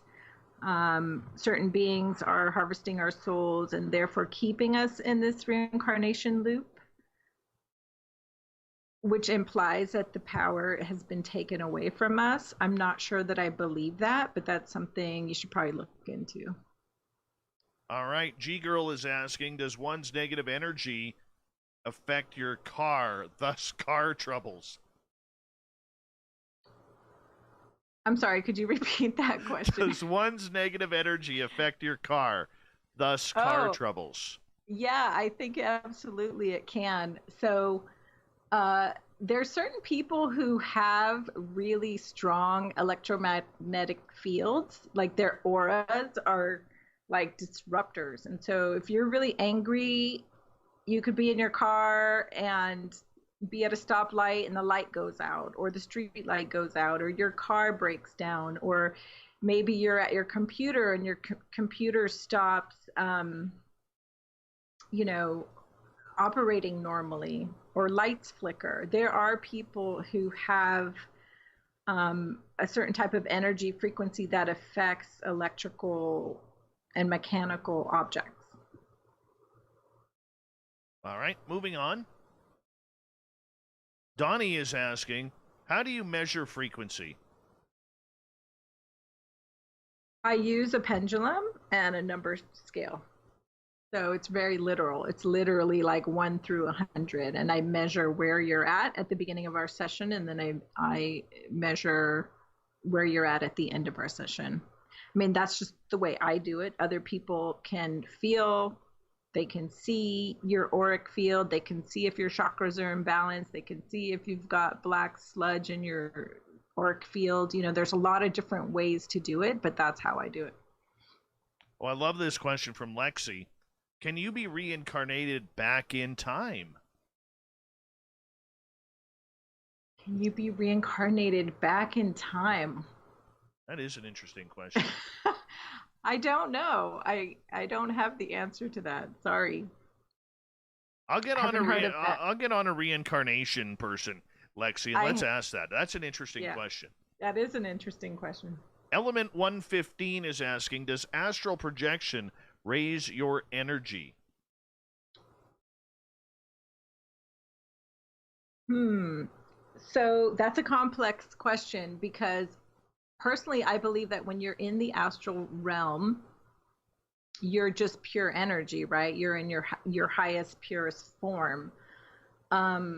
There are dark beings in the astral realm. You can pick up negative entities. You can interact with dark entities. But I think that if you're practicing astral projection with intention, I think that it can raise your vibration, because I think that you can go into the astral realm through a projection with a very positive intention in mind, and then you can raise your vibration that way. So you could say, I want to go meet my spirit guide. I want to go meet my grandmother who was a healer and learn from her. I want to go meet,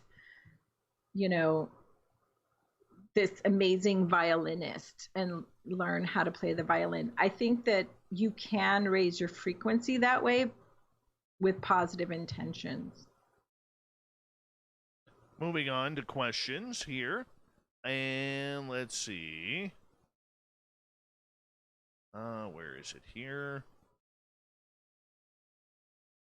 Perseverance asking, have you ever tried to clear the energy of ghosts?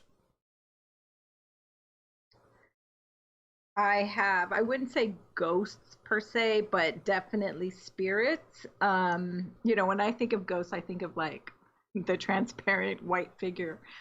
But I have cleared energy out of a room or out of a house. I actually do house clearings. I do space clearings. I do them remotely or in person. And I've cleared out, energies that were not so benevolent.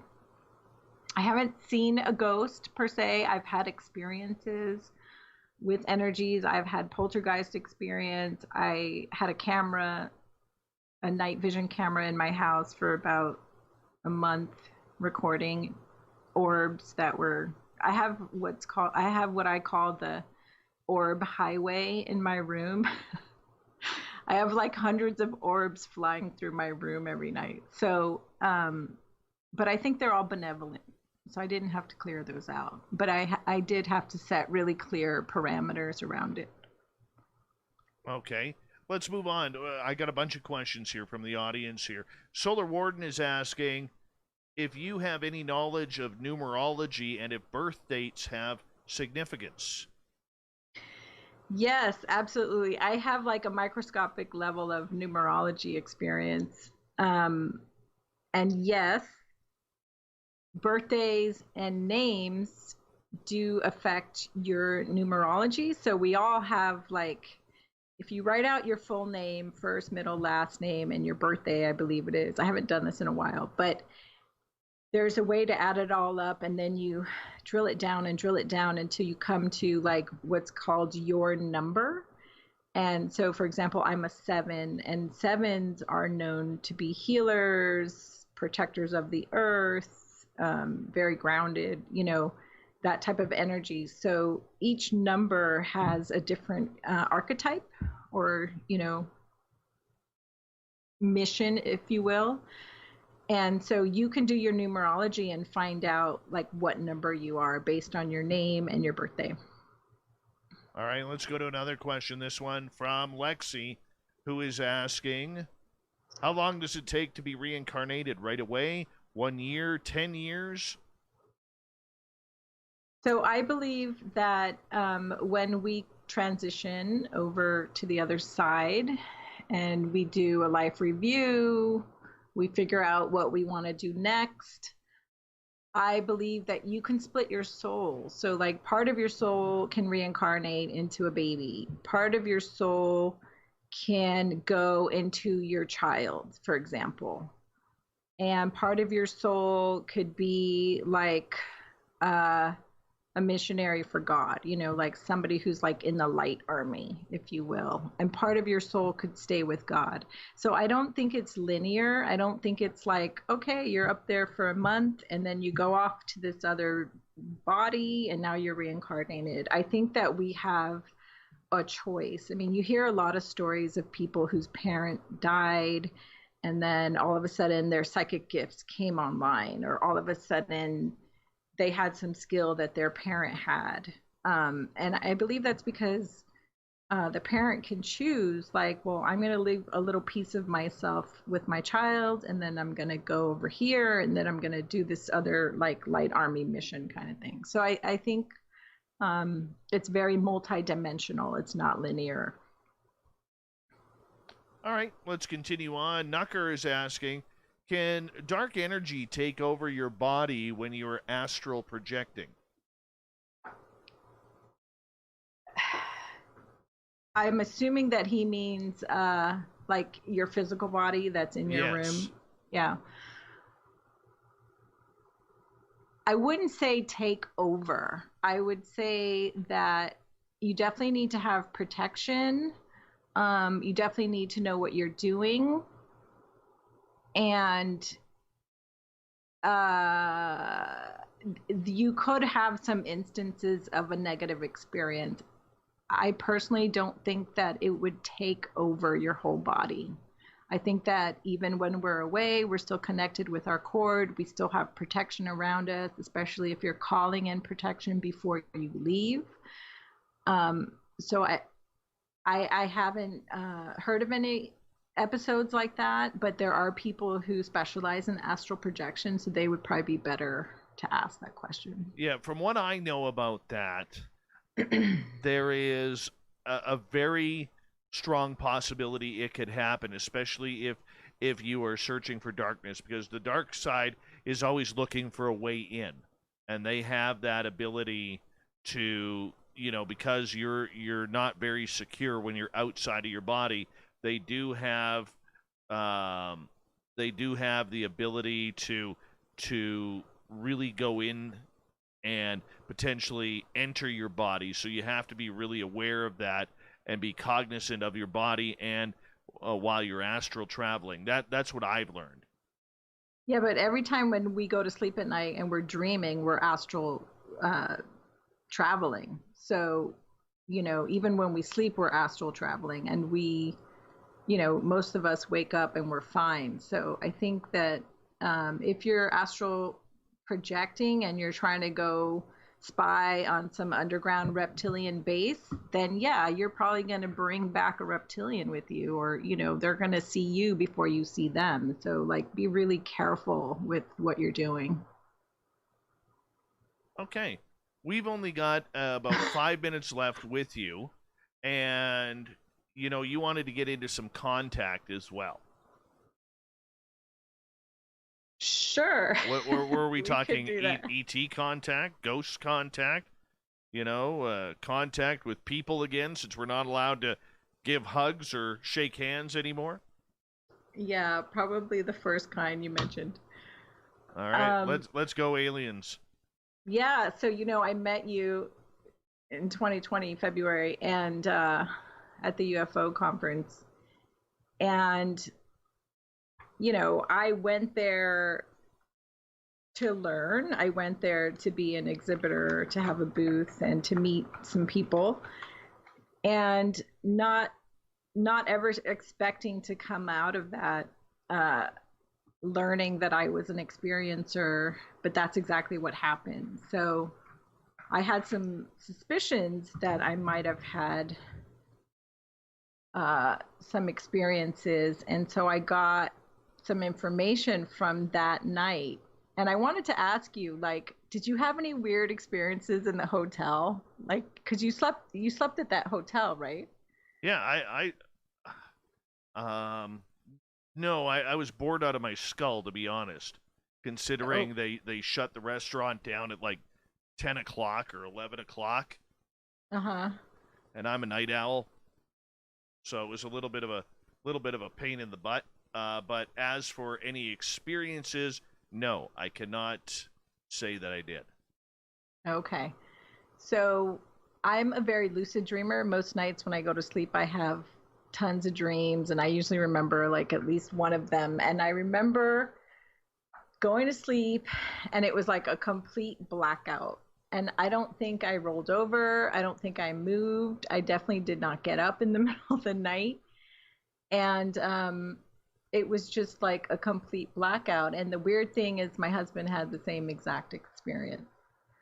So I thought that was odd. And I heard from other people who were there that they had some odd experiences that night as well. What night was that? That was Saturday night. What did I do there?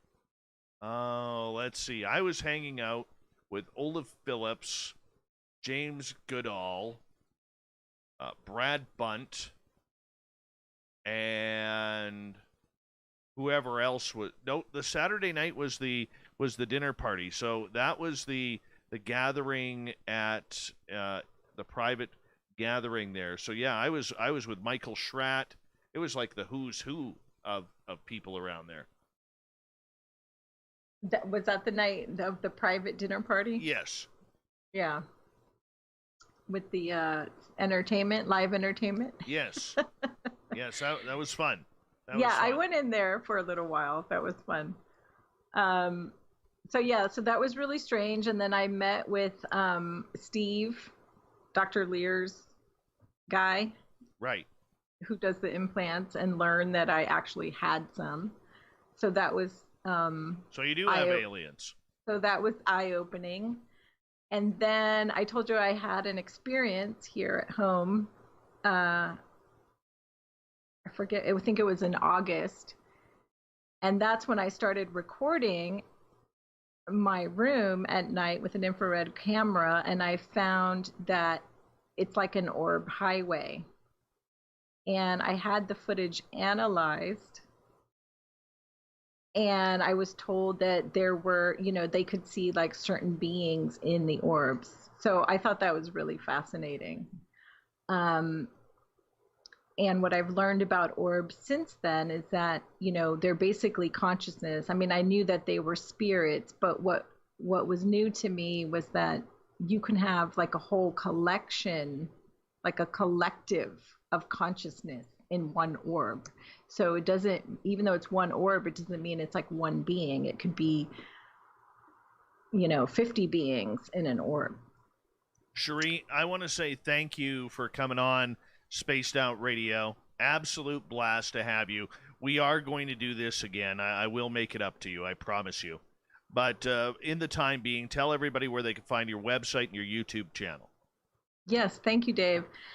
So we didn't get to talk about the Ascension Sessions, but I do have a YouTube channel called the Ascension Sessions, and I interview people on the topic of ascension, consciousness, contact, all kinds of woo-woo stuff. So please check that out. Please subscribe. And then for healing sessions, please go to my website, CheriArellano.com. That's CheriArellano.com. And you can learn more about me there, or book a session, and you can check out my crystal jewelry and my essential oil elixirs as well that I make as additional healing tools. Right on. Right and on. I'm on all the social media, so just look for my name. Much love, Cheri. Thank you so much for coming on Spaced Out Radio. Really appreciate it. We're going to take this to the top of the hour. We're just going to chat away. Got some work to do, and we're going to have some fun here in the final half hour. Thank you, Cheri Arellano. Love you. You take care. Thank you. Thank you, Dave. Thanks to everyone in the chat room as well.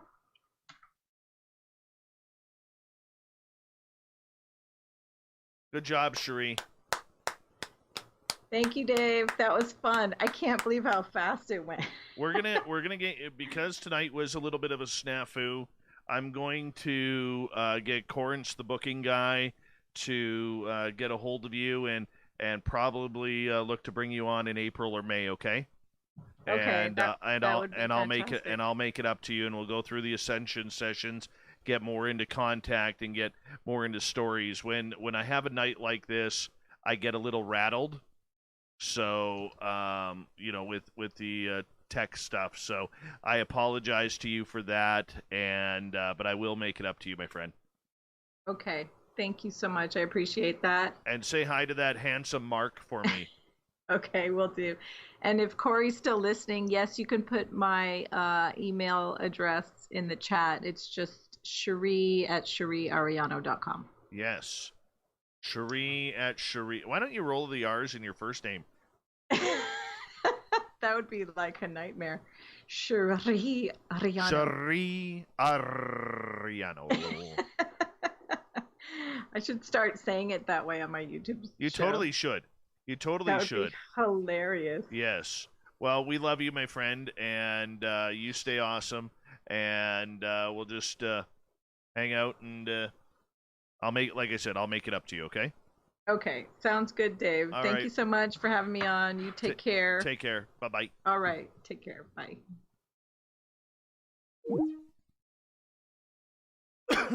So, what I'm doing right now is we're not going to do a newscast tonight. I'm going to. I'm just rattled. Okay, I know Shirky Poo worked really hard on getting the news together, but this whole tech snafu earlier tonight just kind of threw me off. But I do want to remind you that we will get back to normal for tomorrow, and it'll be good. It'll be really good, and we'll have some. We'll kind of get things going. So what we're gonna do in the next half hour here, we are going to. Well, I'm going to be chatting with you guys and editing a show here. I am going to ask if you guys have any questions for me. So we're going to open up the chat rooms to you guys about anything you want to talk about. Well, almost everything and anything. You know the subject lines that I will not get into. You know, but we can open it up. We can open it up. And you guys just put your questions in capital letters and ask away anything you want to know. And we'll get into it. We'll have some fun with it. And that'll take us to the top of the hour as, you know, we got another 30 minutes here to fill. And like I said, in the meantime, I'm going to be editing as I have to get a full show out to the radio stations for play for tomorrow, and we will be able to make things happen properly.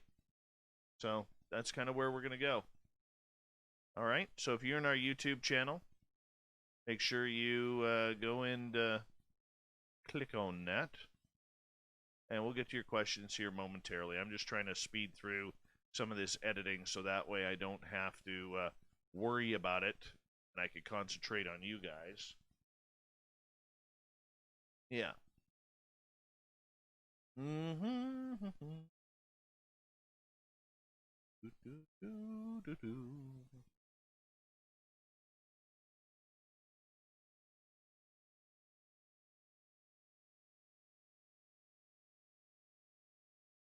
So I did get, for those of you who have ordered t-shirts, I've got all the orders but one taken care of. I just got to separate them all, and I will be mailing them out next week.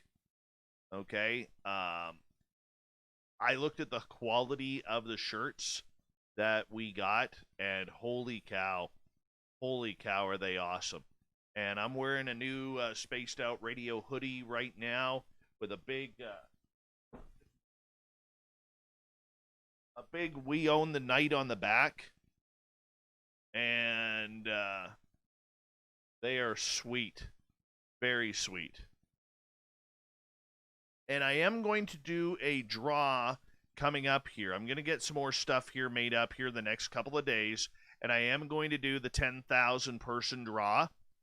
All right, so you will have to be in our chat room that night in order to win.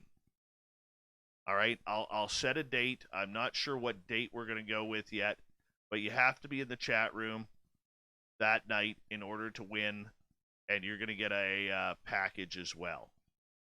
So that'll be kind of cool. And for all your shopping needs, go to facebook.com/the SOR Vault. You get all your swag there. All right, let's get this thing going here as we continue on here with the mighty SOR. And we're going to, like I said, we're going to take it easy this half hour, you know, because we want to make sure that everybody is having a good time here and everybody is kind of rolling through with everything just like we are. And once again, due to that technical issue tonight before the show that really made us lose half an hour, be absolutely blunt, I am kind of rattled by that. So let's just relax. Oh, Filth, you're going to donate a cartoon for that too. Are you going to draw that of the person? That would be kind of cool. Is that possible, Dirty Filth? Is that possible? That would be kind of cool. All right, let's get to the questions here. Greg Maloney, what are your thoughts on fighting in the NHL? We need more of it. No, that's not Greg's question, but we do need more fighting in hockey.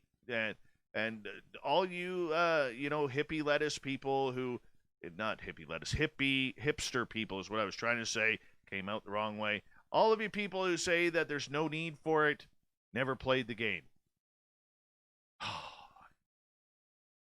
Hate that debate. Anyways, moving on. Okay. Greg's question. What are your thoughts on the recent CIA files that have been made downloadable? I really have been paying attention to that quite a bit, and I think it's exciting any time we get a release of documents. I was surprised at how many, but there was no real, in my opinion, smoking gun out there. You know, sightings and everything are great. What I want, and look, I love the experience, Greg. I love people telling me about their experiences and showing me, kind of what's happened to them, and I think it's phenomenal. But when it comes to something like this, I really think we need to have something not so broad. We need something that is just like boom in your face. We need one of the big cases. So there was nothing in what I've read so far, and I will say I am guilty of not reading all of them because it's a lot of paperwork to go through. But I'll tell you what I will do, Greg. I'm going to be having a phone conversation this coming weekend with Luis Elizondo. And what I will do is I will pose that question to him for you. Okay? Are you good with that? Would that work for you? It works for me. I will find out for you. How about that? Terrible Times. Dave, are you the mastermind behind SOR, or did you have to audition? Yeah, I got convinced to do the show from a friend of mine named Johnny Enoch, who coincidentally supports another show now. I don't know why, but anyways. So on October 2nd, 2014, Johnny came over to my house, and he's like, dude, we got to get you back on the radio. And I'm like, nah, dude, it's done. I'm over, and all this kind of stuff. He's like, no, man, it's got to happen. And I'm like, no, dude. And he's like, yeah, man. And I finally went, okay, we can make it happen. And so that's what ended up happening. And anyways, so I ended up starting it all, building it all. Johnny helped lay the foundation, but it's literally been mine since day one. And, I'm not the smartest tool in the shed when it comes to, or the sharpest tool in the shed when it comes to the technical side of everything. I'm actually quite, what's the word I'm looking for? I'm dumb when it comes to it. And I hate to use that term because I hate the terms dumb and stupid. But, I pushed my limits with it. And that's pretty much it. So everything that we've accomplished today has been homegrown. And I am very, very proud about that. All right, Corin says, oh, shoot, this jumped again. Justin wants to know, how far are you from your gifting site? The two of them, I'm about, from my house, driving about 12 miles from one, and about 20, oh no, that's, yeah, another 20 miles from there. So about 30 miles from the other one.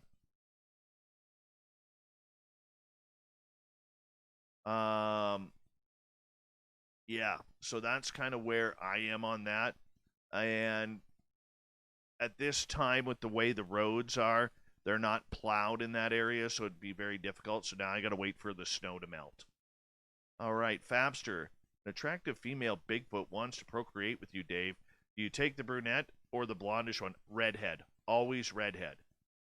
Always redhead, Fabster. And you know the funny thing is, back in my single days,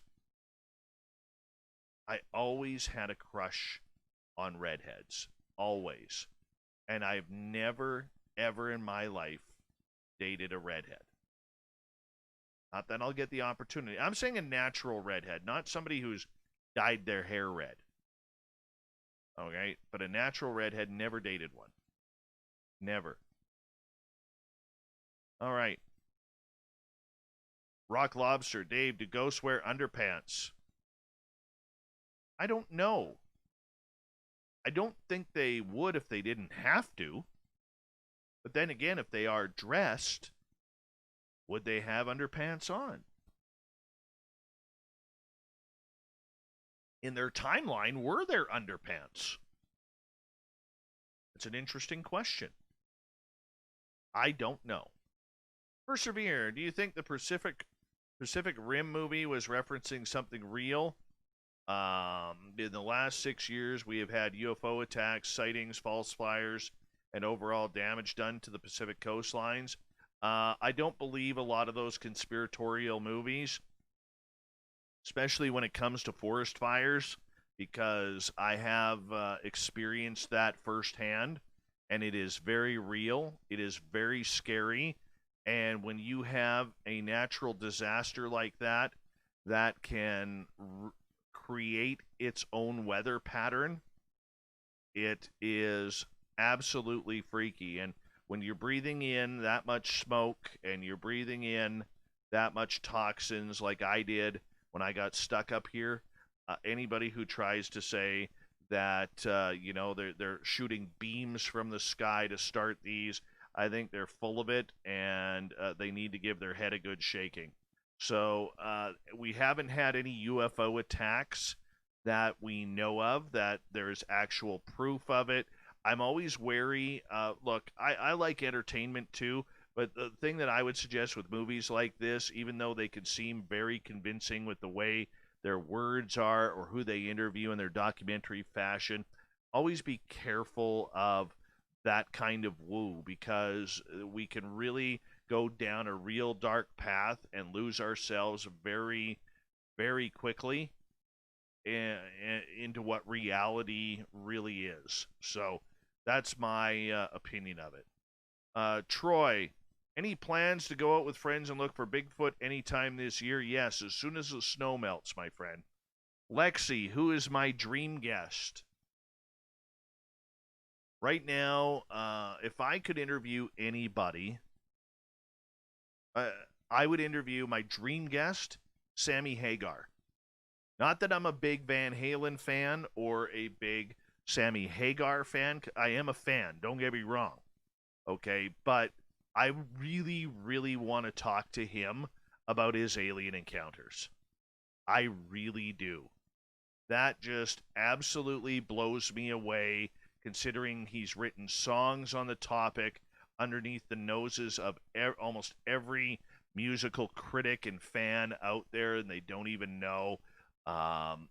He's very open about it. I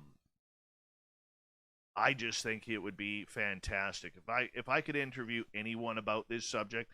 In this field, eventually they'll come around. Like, I'm going to be having a phone conversation with Luis Elizondo this weekend about scheduling a date with him for the show. So, I mean, in this field, eventually they come around. The TV stars, I have no interest in. At first when I broke into this, I really wanted to talk to all those TV people. But now, no. It's nice for the prestige, but in reality, it doesn't. If I were to choose someone that I could interview from this realm, it would be Robert Bigelow. That would be my dream. I would love to interview him. That'll probably never happen, though. Well, let's see here. Next question. On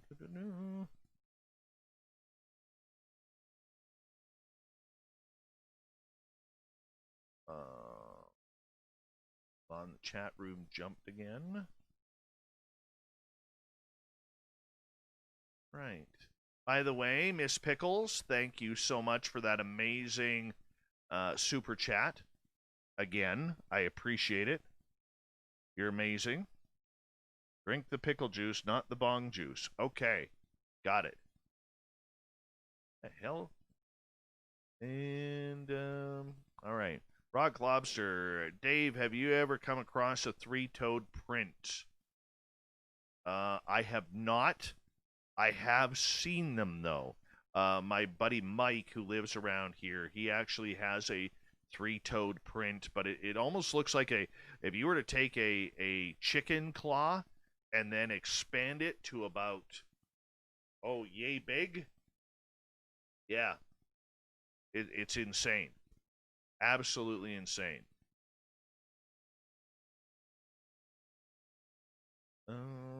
Dave, if you could interview a dead person, who would it be?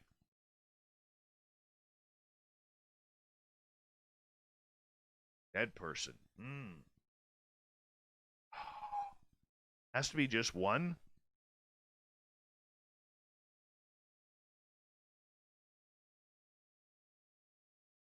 I don't know. That one's difficult. That one is very difficult. I mean, I know who I would love to have a conversation with, but I mean, that's a little sappy. I would love to talk with my nephew again. I would love to talk with my grandparents again. I mean, I think anybody would give that. That's for sure. That can be an emotional question. Dirty Filth, would you do a special with Steve Isdall? Absolutely.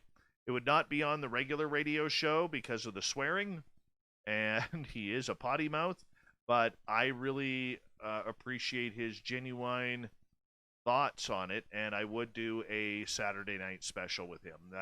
That is for sure. For sure I would. I think it would be fantastic. I really do. Let's see here. Next question. Scrolling on down. Raul. Dave, would you... Oh, I already answered that one. What is my scariest experience?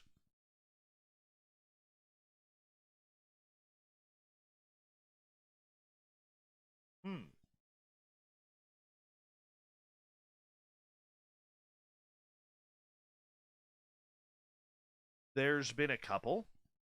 I've never had a real scary paranormal experience. I have had... I don't even know why I have my headphones on.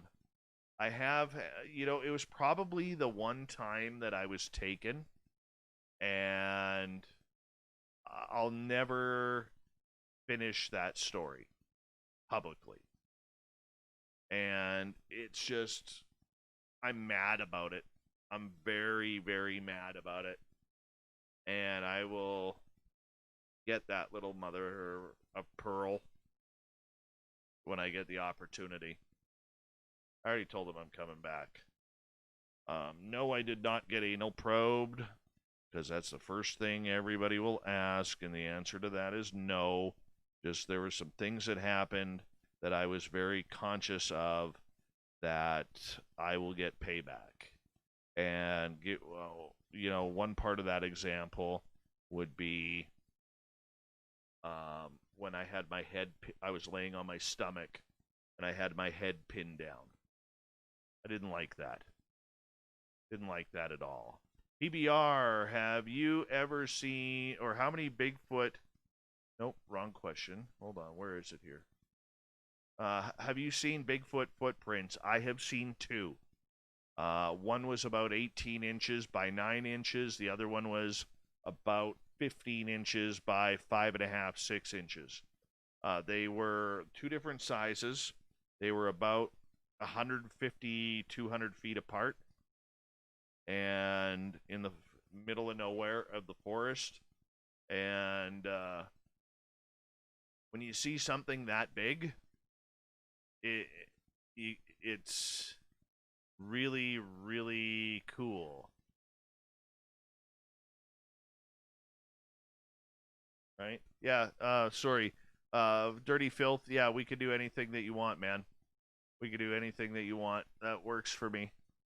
So, yes, I have seen footprints, but only 2 of them. Let's see here. Next question. How many Bigfoot do you think live in North America? I don't think it's thousands. I don't know. Let's see. I'm still up in the air whether or not Bigfoot is a real, like a flesh and blood type creature. So I don't know how to answer that question. Okay, Raul, tell us a fight story. Okay. My first year playing in this senior men's league, we were about a third of the way through the season. And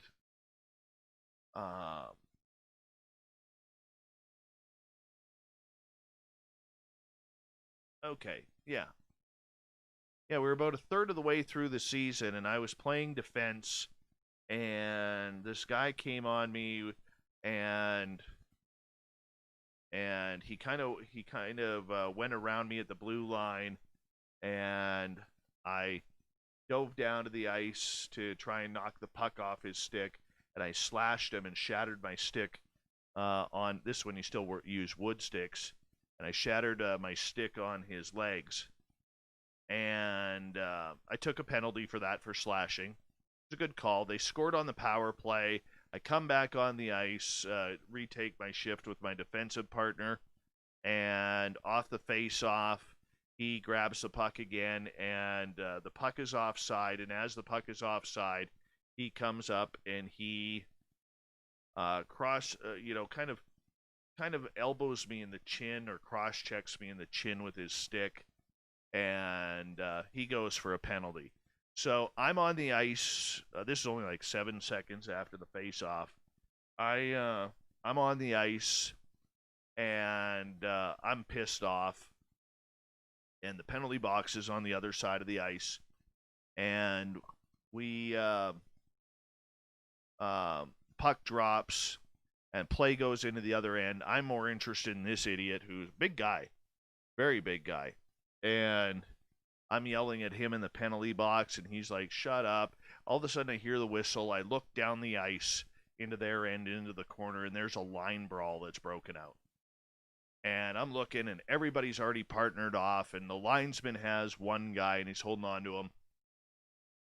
And I kind of grab him, give him a couple of shots. The guy looks at me. He's like, dude, I don't fight. I'm not going to fight you. I'm like, okay, not a problem.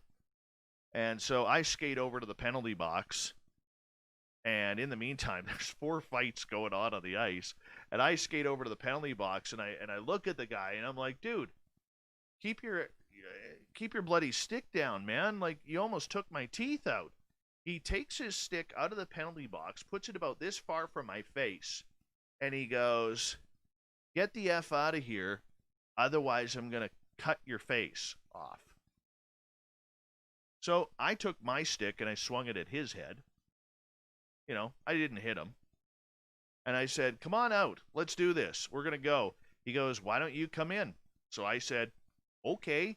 So I threw my gloves up, kind of in his face, and I jumped over the boards, and I was on the ice side. He's on the penalty box side, and we started fighting right in between the boards. And beat him up pretty good. It was awesome.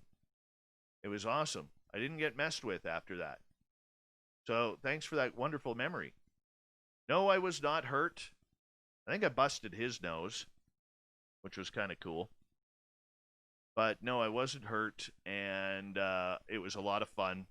And unfortunately, that can't happen now because every rink has plexiglass on the penalty box side of the boards now. But I would do it again. Sure I would. Why not? That's what hockey's all about. You know? You can't do that. You know, you can't scrap every now and again. end up looking like the NHL or Tom Rennie's dream, and Tom Rennie should be fired. And he needs to go away. And that's what I think. That's what I completely think. And so, yeah. We're going to just get ready to stop the one feed here in a few seconds. Well, in a minute or so. And then we're going to continue on here because I got to get this all downloaded. Or uploaded. I always get uploaded and downloaded confused. Anyways, back to regular scheduled programming tomorrow. Joey Hayes asking, do you think that we will ever get full disclosure? Depends on your age. I think the 35-year-old and up crowd will never get it. We'll get confirmation. I don't think we would ever... I don't think we'll get disclosure. That's my opinion. But they will eventually disclose to the younger generation. So like when my son, who's 7 now, when he's probably in his mid-30s to 40s, there could be a disclosure happening then. Or in his 50s, there could be a disclosure happening then. Because the younger generations, as they find their own spiritual value and connection, I think that's what's going to happen. So I don't think we'll get it, but I do believe we will see confirmation within the next 10 to 20 years. Let's see here. You know what? We're just going to say, give me 2 seconds here, YouTube. On our Spreaker side and our radio side, thank you so much for listening on in. We really do appreciate that. You can find us at spacedoutradio.com. Remember, we own the night. See you tomorrow.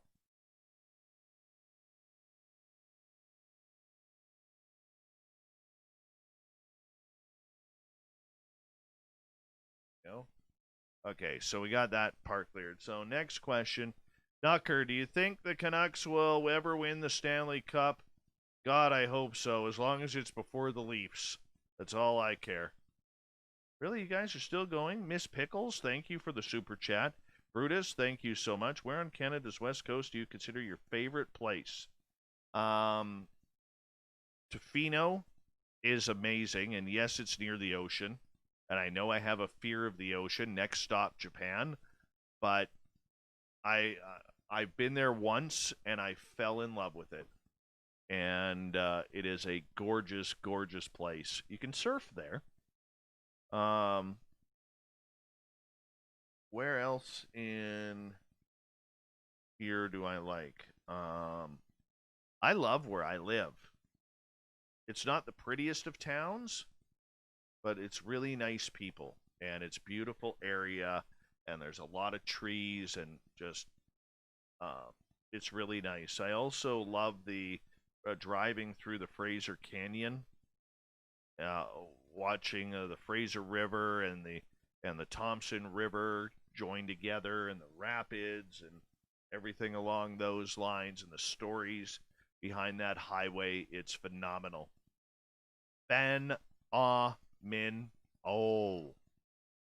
Yeah. So that's what I like. But you know, there's certain places I don't care for. That's for sure. I don't care for my old hometown of Abbotsford. I think it's turned into an egotistical yuppie zone that people all of a sudden think they're better than you. You know, I don't like that. I don't like the town I moved from to move up here in Mission, British Columbia. Never was a fan of it. Mainly because it added 20 minutes to everywhere. That's the big reason.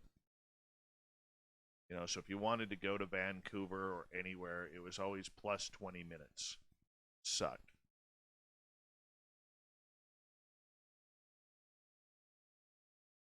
It really did. So, it is what it is. But British Columbia is pretty nice, that's for sure. There's only one team called the Rough Riders now, and that's Saskatchewan. Moving on here. Ottawa is called the Red Blacks. Kind of a cool name. Dave, did you ever think you would get to talk to Lou? I knew it would happen eventually. I just didn't know when. But I've worked hard on that. And he is a nice guy. You know, he really is. Sovereign Farts, am I farther north than Edmonton? No, Edmonton is farther north than I am. And in a different province. Excuse me. So yeah. But back to Lou for a second here. No, he is a wonderful, wonderful man. I was pleasantly surprised, and I had talked to a lot of people who had talked to him previously, and they said the same thing. So these are people that I'm informed with, and was very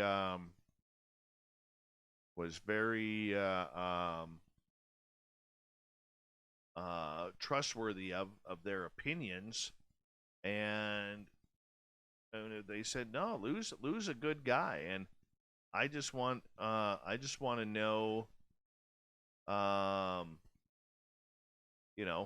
just want to know what he's like, and I had the opportunity to talk with him, and over the last few months, I have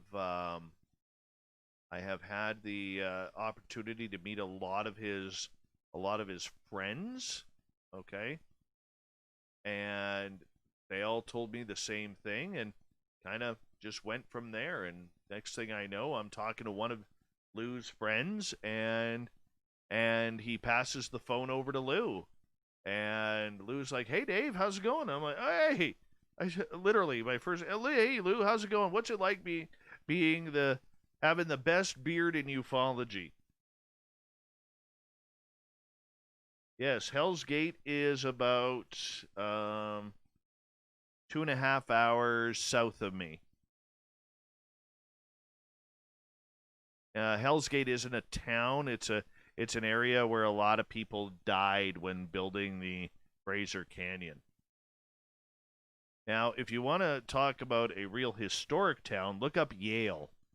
Yale is about 45 minutes south of Hell's Gate.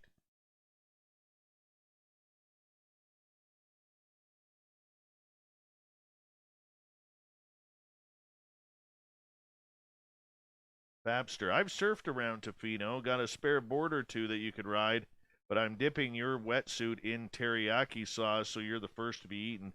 That's fine. That's fine, because I ain't going in the water, man. No bloody way am I going in the water. No bloody way. Hell no. I was watching a video from a couple years ago at Tofino. I think it's still on YouTube. Probably is.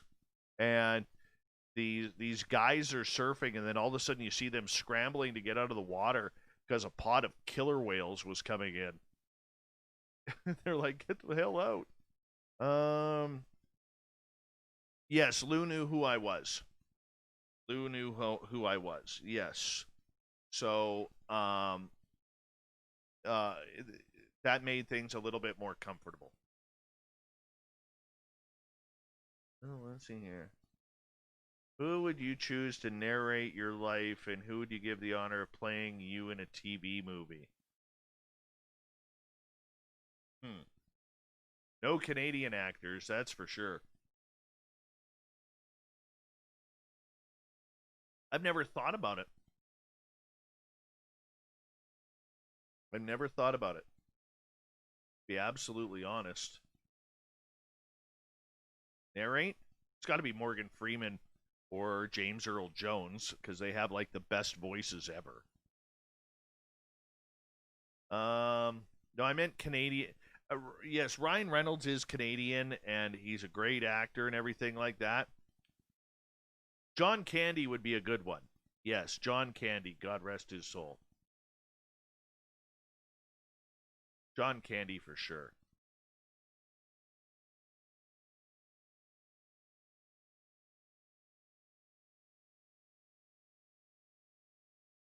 Or Bill Murray. But my life isn't that good. Lexi, what do I think of Fade to Black with Jimmy Church? Jimmy's from a professional broadcaster who is someone who has fantastic hair. Jimmy is a pro. Our shows are much different, so rating his show compared to mine, I don't think is very accurate. It's apples and oranges.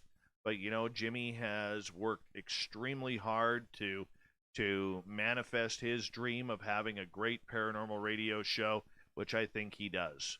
And that's why so many people listen to him, and that's why I pay attention when he speaks. I've never talked to Jimmy. We obviously know who each other are. And but he is he's a solid broadcaster and probably one of the top 10 radio voices in big time radio, in my opinion. He's got a beautiful voice for radio. That's for sure. That's true. I was dropping pieces of coaxial cable that I needed to pick up there. Yeah, so it works. It works. Super Quest. Who would you be rooting for to win the Super Bowl?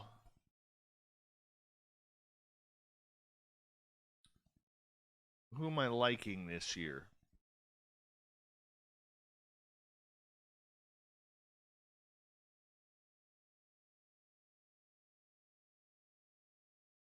I hate to say this because they get beat up all the time. I would love to see the Cleveland Browns. I really would. If anybody deserves it in the NFL, it's the Cleveland Browns. They've been through so much crap over their decades of football. They've been such a laughing stock, but their fan base is so loyal, and they deserve a Super Bowl. I would love to see them win it. I'm a Baker Mayfield guy. I think that kid took a lot of shit coming in to the NFL. There was rumors that he was a party boy and all that. But I think that kid is a winner. And yeah, Patrick Mahomes is a gorgeous, gorgeous man too. He really is. He really is. But I'm pulling for the underdog in Cleveland. I know that you're a cheesehead there, Super Quest. You're Green Bay all the way, and Aaron Rodgers does deserve a second ring. I just don't know if they have that offensive weapon to get them there. I really don't. Let's see. Any more questions?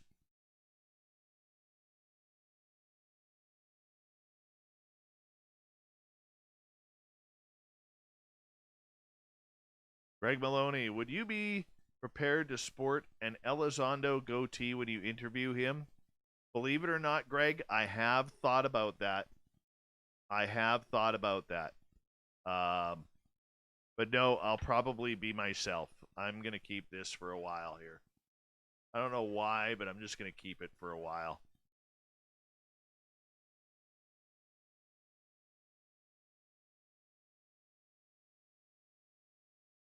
Any more questions from you guys? I'm going to see if I missed any here. I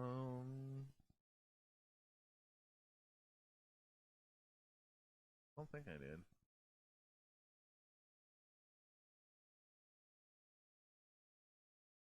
did. Sovereign Farts. I'm actually not that far up. I'm only about 4.5 hours from the border, north of the border. Like, for instance, if I were to go to the top of British Columbia, I'm still a 24-hour drive away, the top of British Columbia, to get to either Alaska or to the Yukon. Let's see here. Bomber, I honestly didn't see your question. I did not see your question. What is your question, Bomber? Please retype it. I'm scrolling back right now. The only question that I saw was about narrating my life in the afterlife. I did answer that one. All right. Good night, Pickles. Have fun at Niagara Falls. Lexi, were you a fan of Art Bell? Did he contribute to your love of paranormal radio? We would sit in our radio station and listen to Art Bell, even though our station wasn't broadcasting him. Yes, I loved Art Bell. Did he define what I was doing? No. When I started this, not at all. I didn't want to be Art Bell. I wanted to be me. Art Bell was an amazing guy. He was polarizing. I was a fan just like all of you. And, I did get a little sick of it near the end of his one tenure, where it seemed like every show was about one of three topics. It was about the end of the world, it was about nanotechnology, or it was about solar flares. And I got sick of it because I wanted to hear the woo. I wanted to hear all that kind of good stuff. And it just seemed like he wasn't going there. So I kind of turned off Coast for a while. And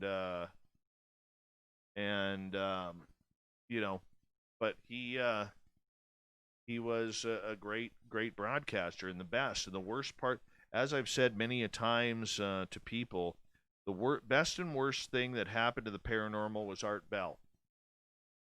And the best part is he's a Hall of Famer in radio for a reason.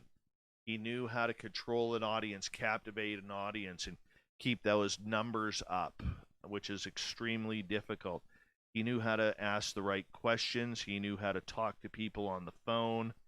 And that is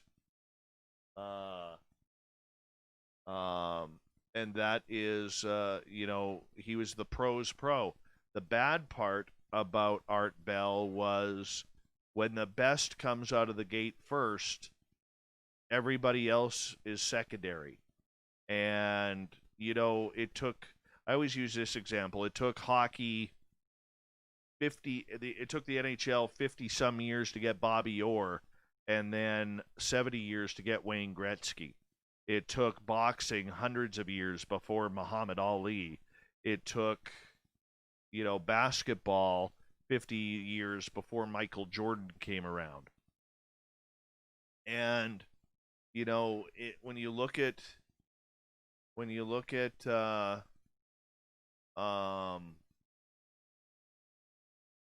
paranormal radio, we had the best come first. And so it is very difficult for anybody. Like, the one thing that pisses me off about people today is people who complain about my show. They'll be like, or about Jimmy or Dave Schrader. Well, you're no Art Bell. Well, no shit. We're no Art Bell. There is only one Art Bell. Jimmy Church is the first Jimmy Church. Dave Scott is the first Dave Scott. Dave Schrader is the first Dave Schrader. We're not trying to be Art Bell. Nobody is that good. And you know what? Art is art. You can't imitate that. Unless, there's one person who tries to imitate it, and 98% of the time, that person's not even on the air. Right? So, yeah. It's difficult. But that's okay. Bombshell. I want to go camping in northern BC. Think your wife would mind if I camped in your backyard on my way up and back down? Promise not to set a bunch of still good things on fire. Sure, come on over, Bombshell. Come on over. Next question. Oh, where is it here? This jumped again. Raul, thoughts on Justin Trudeau? He needs to go away. That's as far as I'll keep it on politics.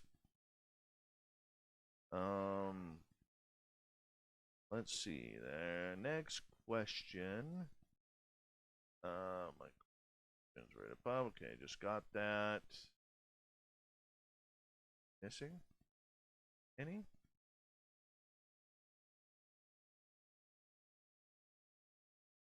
Jimmy doesn't host Coast anymore.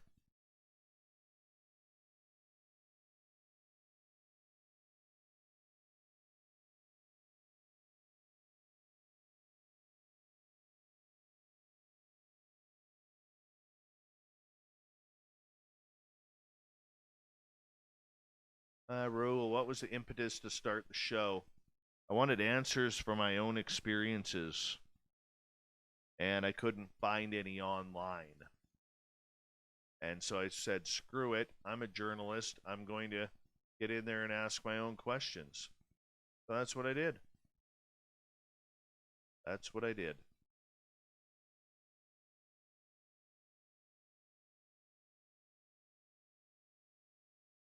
Yeah. That's simple. Couple more minutes here, guys, then I'm going to head off to bed here.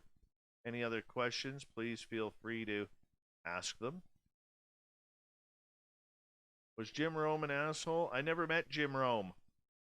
Loved his show, though. Every now and again, he's actually the inspiration as to why I don't take phone calls.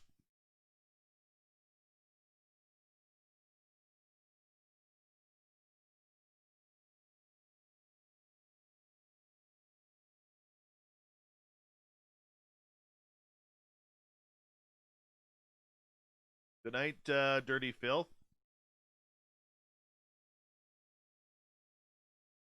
If you discovered a vast conspiracy, what would you do? Depends on what it is. Depends on what it is.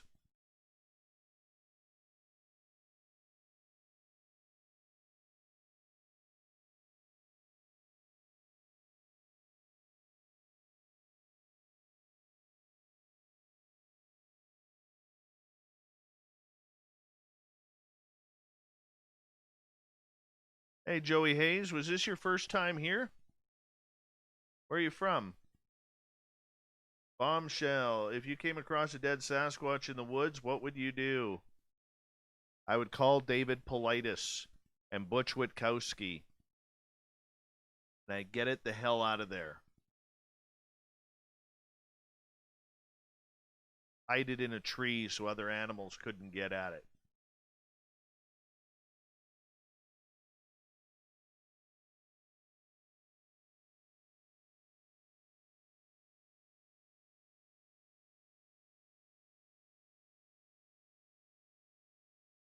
Oh, Joey Hayes is in Ireland. Right on. See, this is a reason why I got to get a map. This is the reason why I got to get a map. Now we got Joey from Ireland here. We can add Ireland to the map now. Would you be concerned about other Sasquatch showing up? Probably. Probably.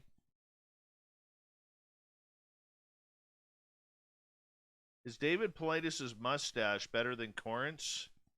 I think Corinth has David beat. But David has a very healthy lip blade. Very healthy lip blade.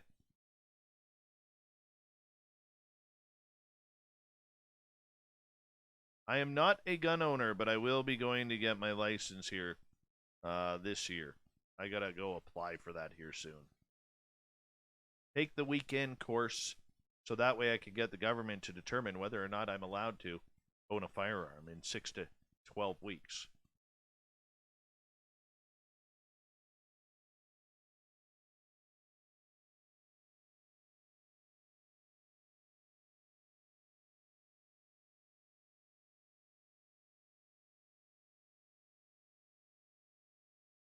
That's kind of cool. It is kind of cool.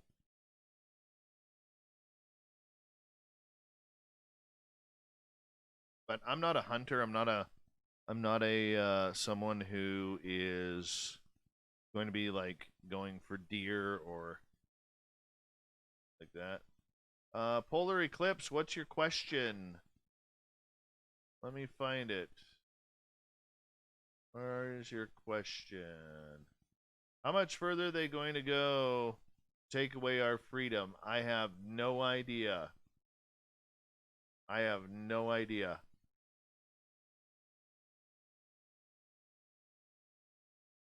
I am watching it thoroughly right now. The Twitter you know what? I will say this. I will make a comment on this. I don't care if you're Republican, if you're a Democrat, or in the States, or up here, whether you're a Democrat or you're a liberal or you're a conservative or you're a Green Party member or what have you. There's a lot of people out there right now that are getting targeted on social media.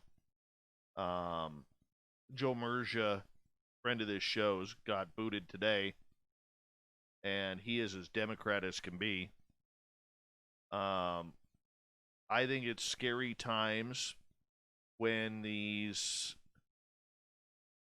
social media barons are dictating what we can and cannot say. And what we've seen here, even though I agree that a lot of these heinous comments needed to be taken down, much like they were taken down when ISIS and ISIL were using Twitter to literally terrorize the world. And, and they were all taken down.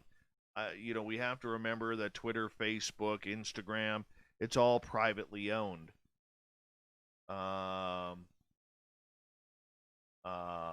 No, the Chinese are not on our border. That is a complete fraudulent lie, and they are not there. Okay, and I'll explain why in a second here. But in regards to the social media aspect, I think what we are seeing is the tech giants hiding behind privacy policies to dictate the future of what we can and cannot say, because humankind right now does not know how to live with social media, and there's an entire generation now that has been born to it. And it is, I think it's dangerous. I think it's something that needs to be regulated. And, first you take out the conservatives, then you take out the Democrats. What are you left with? Right? What are you left with? And that's something that I'm kind of looking at and I'm watching.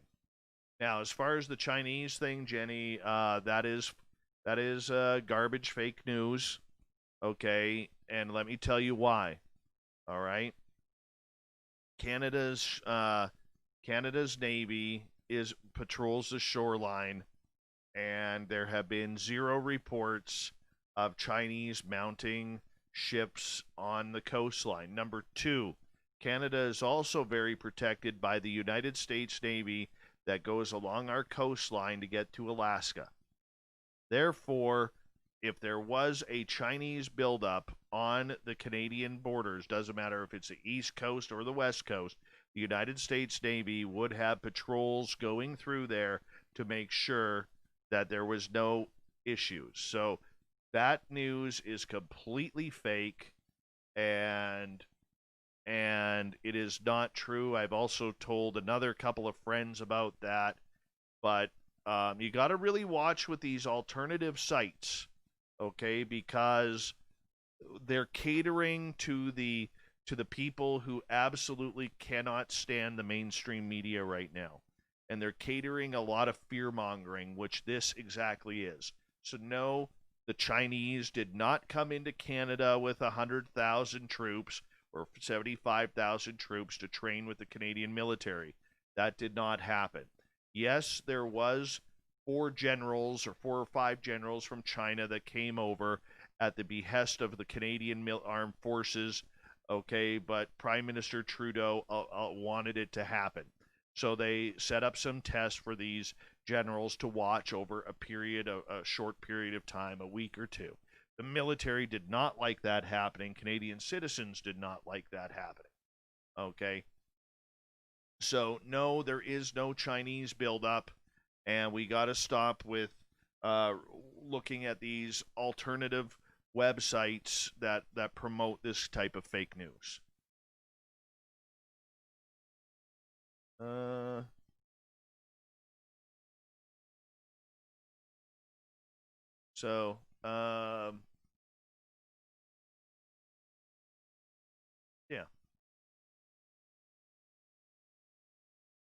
Yeah, absolutely Canada would know. I mean, we may not have a big military, but we have a very strong and focused military that takes care and does maritime patrols. So if anything out there was like that, absolutely they would know. Plus, there's a bunch of hidden militias out there that you don't know about, especially in the north because of the fear of the Russians, right?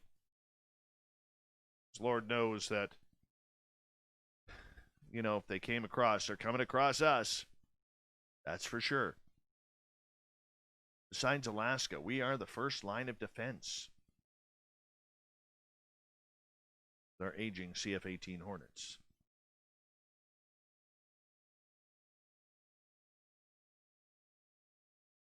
Look at Cheri still hanging out there. Discount code SOR10. There you go. Go support Cheri at CheriArellano.com. All right, everyone. I'm going off to bed here because I got to get some sleep and I got to work in the morning. I got a bunch of tasks to do. But love you all. Tomorrow night, guys from Third Phase of Moon and some others are going to join us. Talk some UFOs on a Woo Friday. So we'll enjoy you guys tomorrow. Have a good one. I apologize about the tardiness of tonight's show, but hey, at least we got one in and we'll make it up to Cheri as well. Take care, everyone. Bye-bye.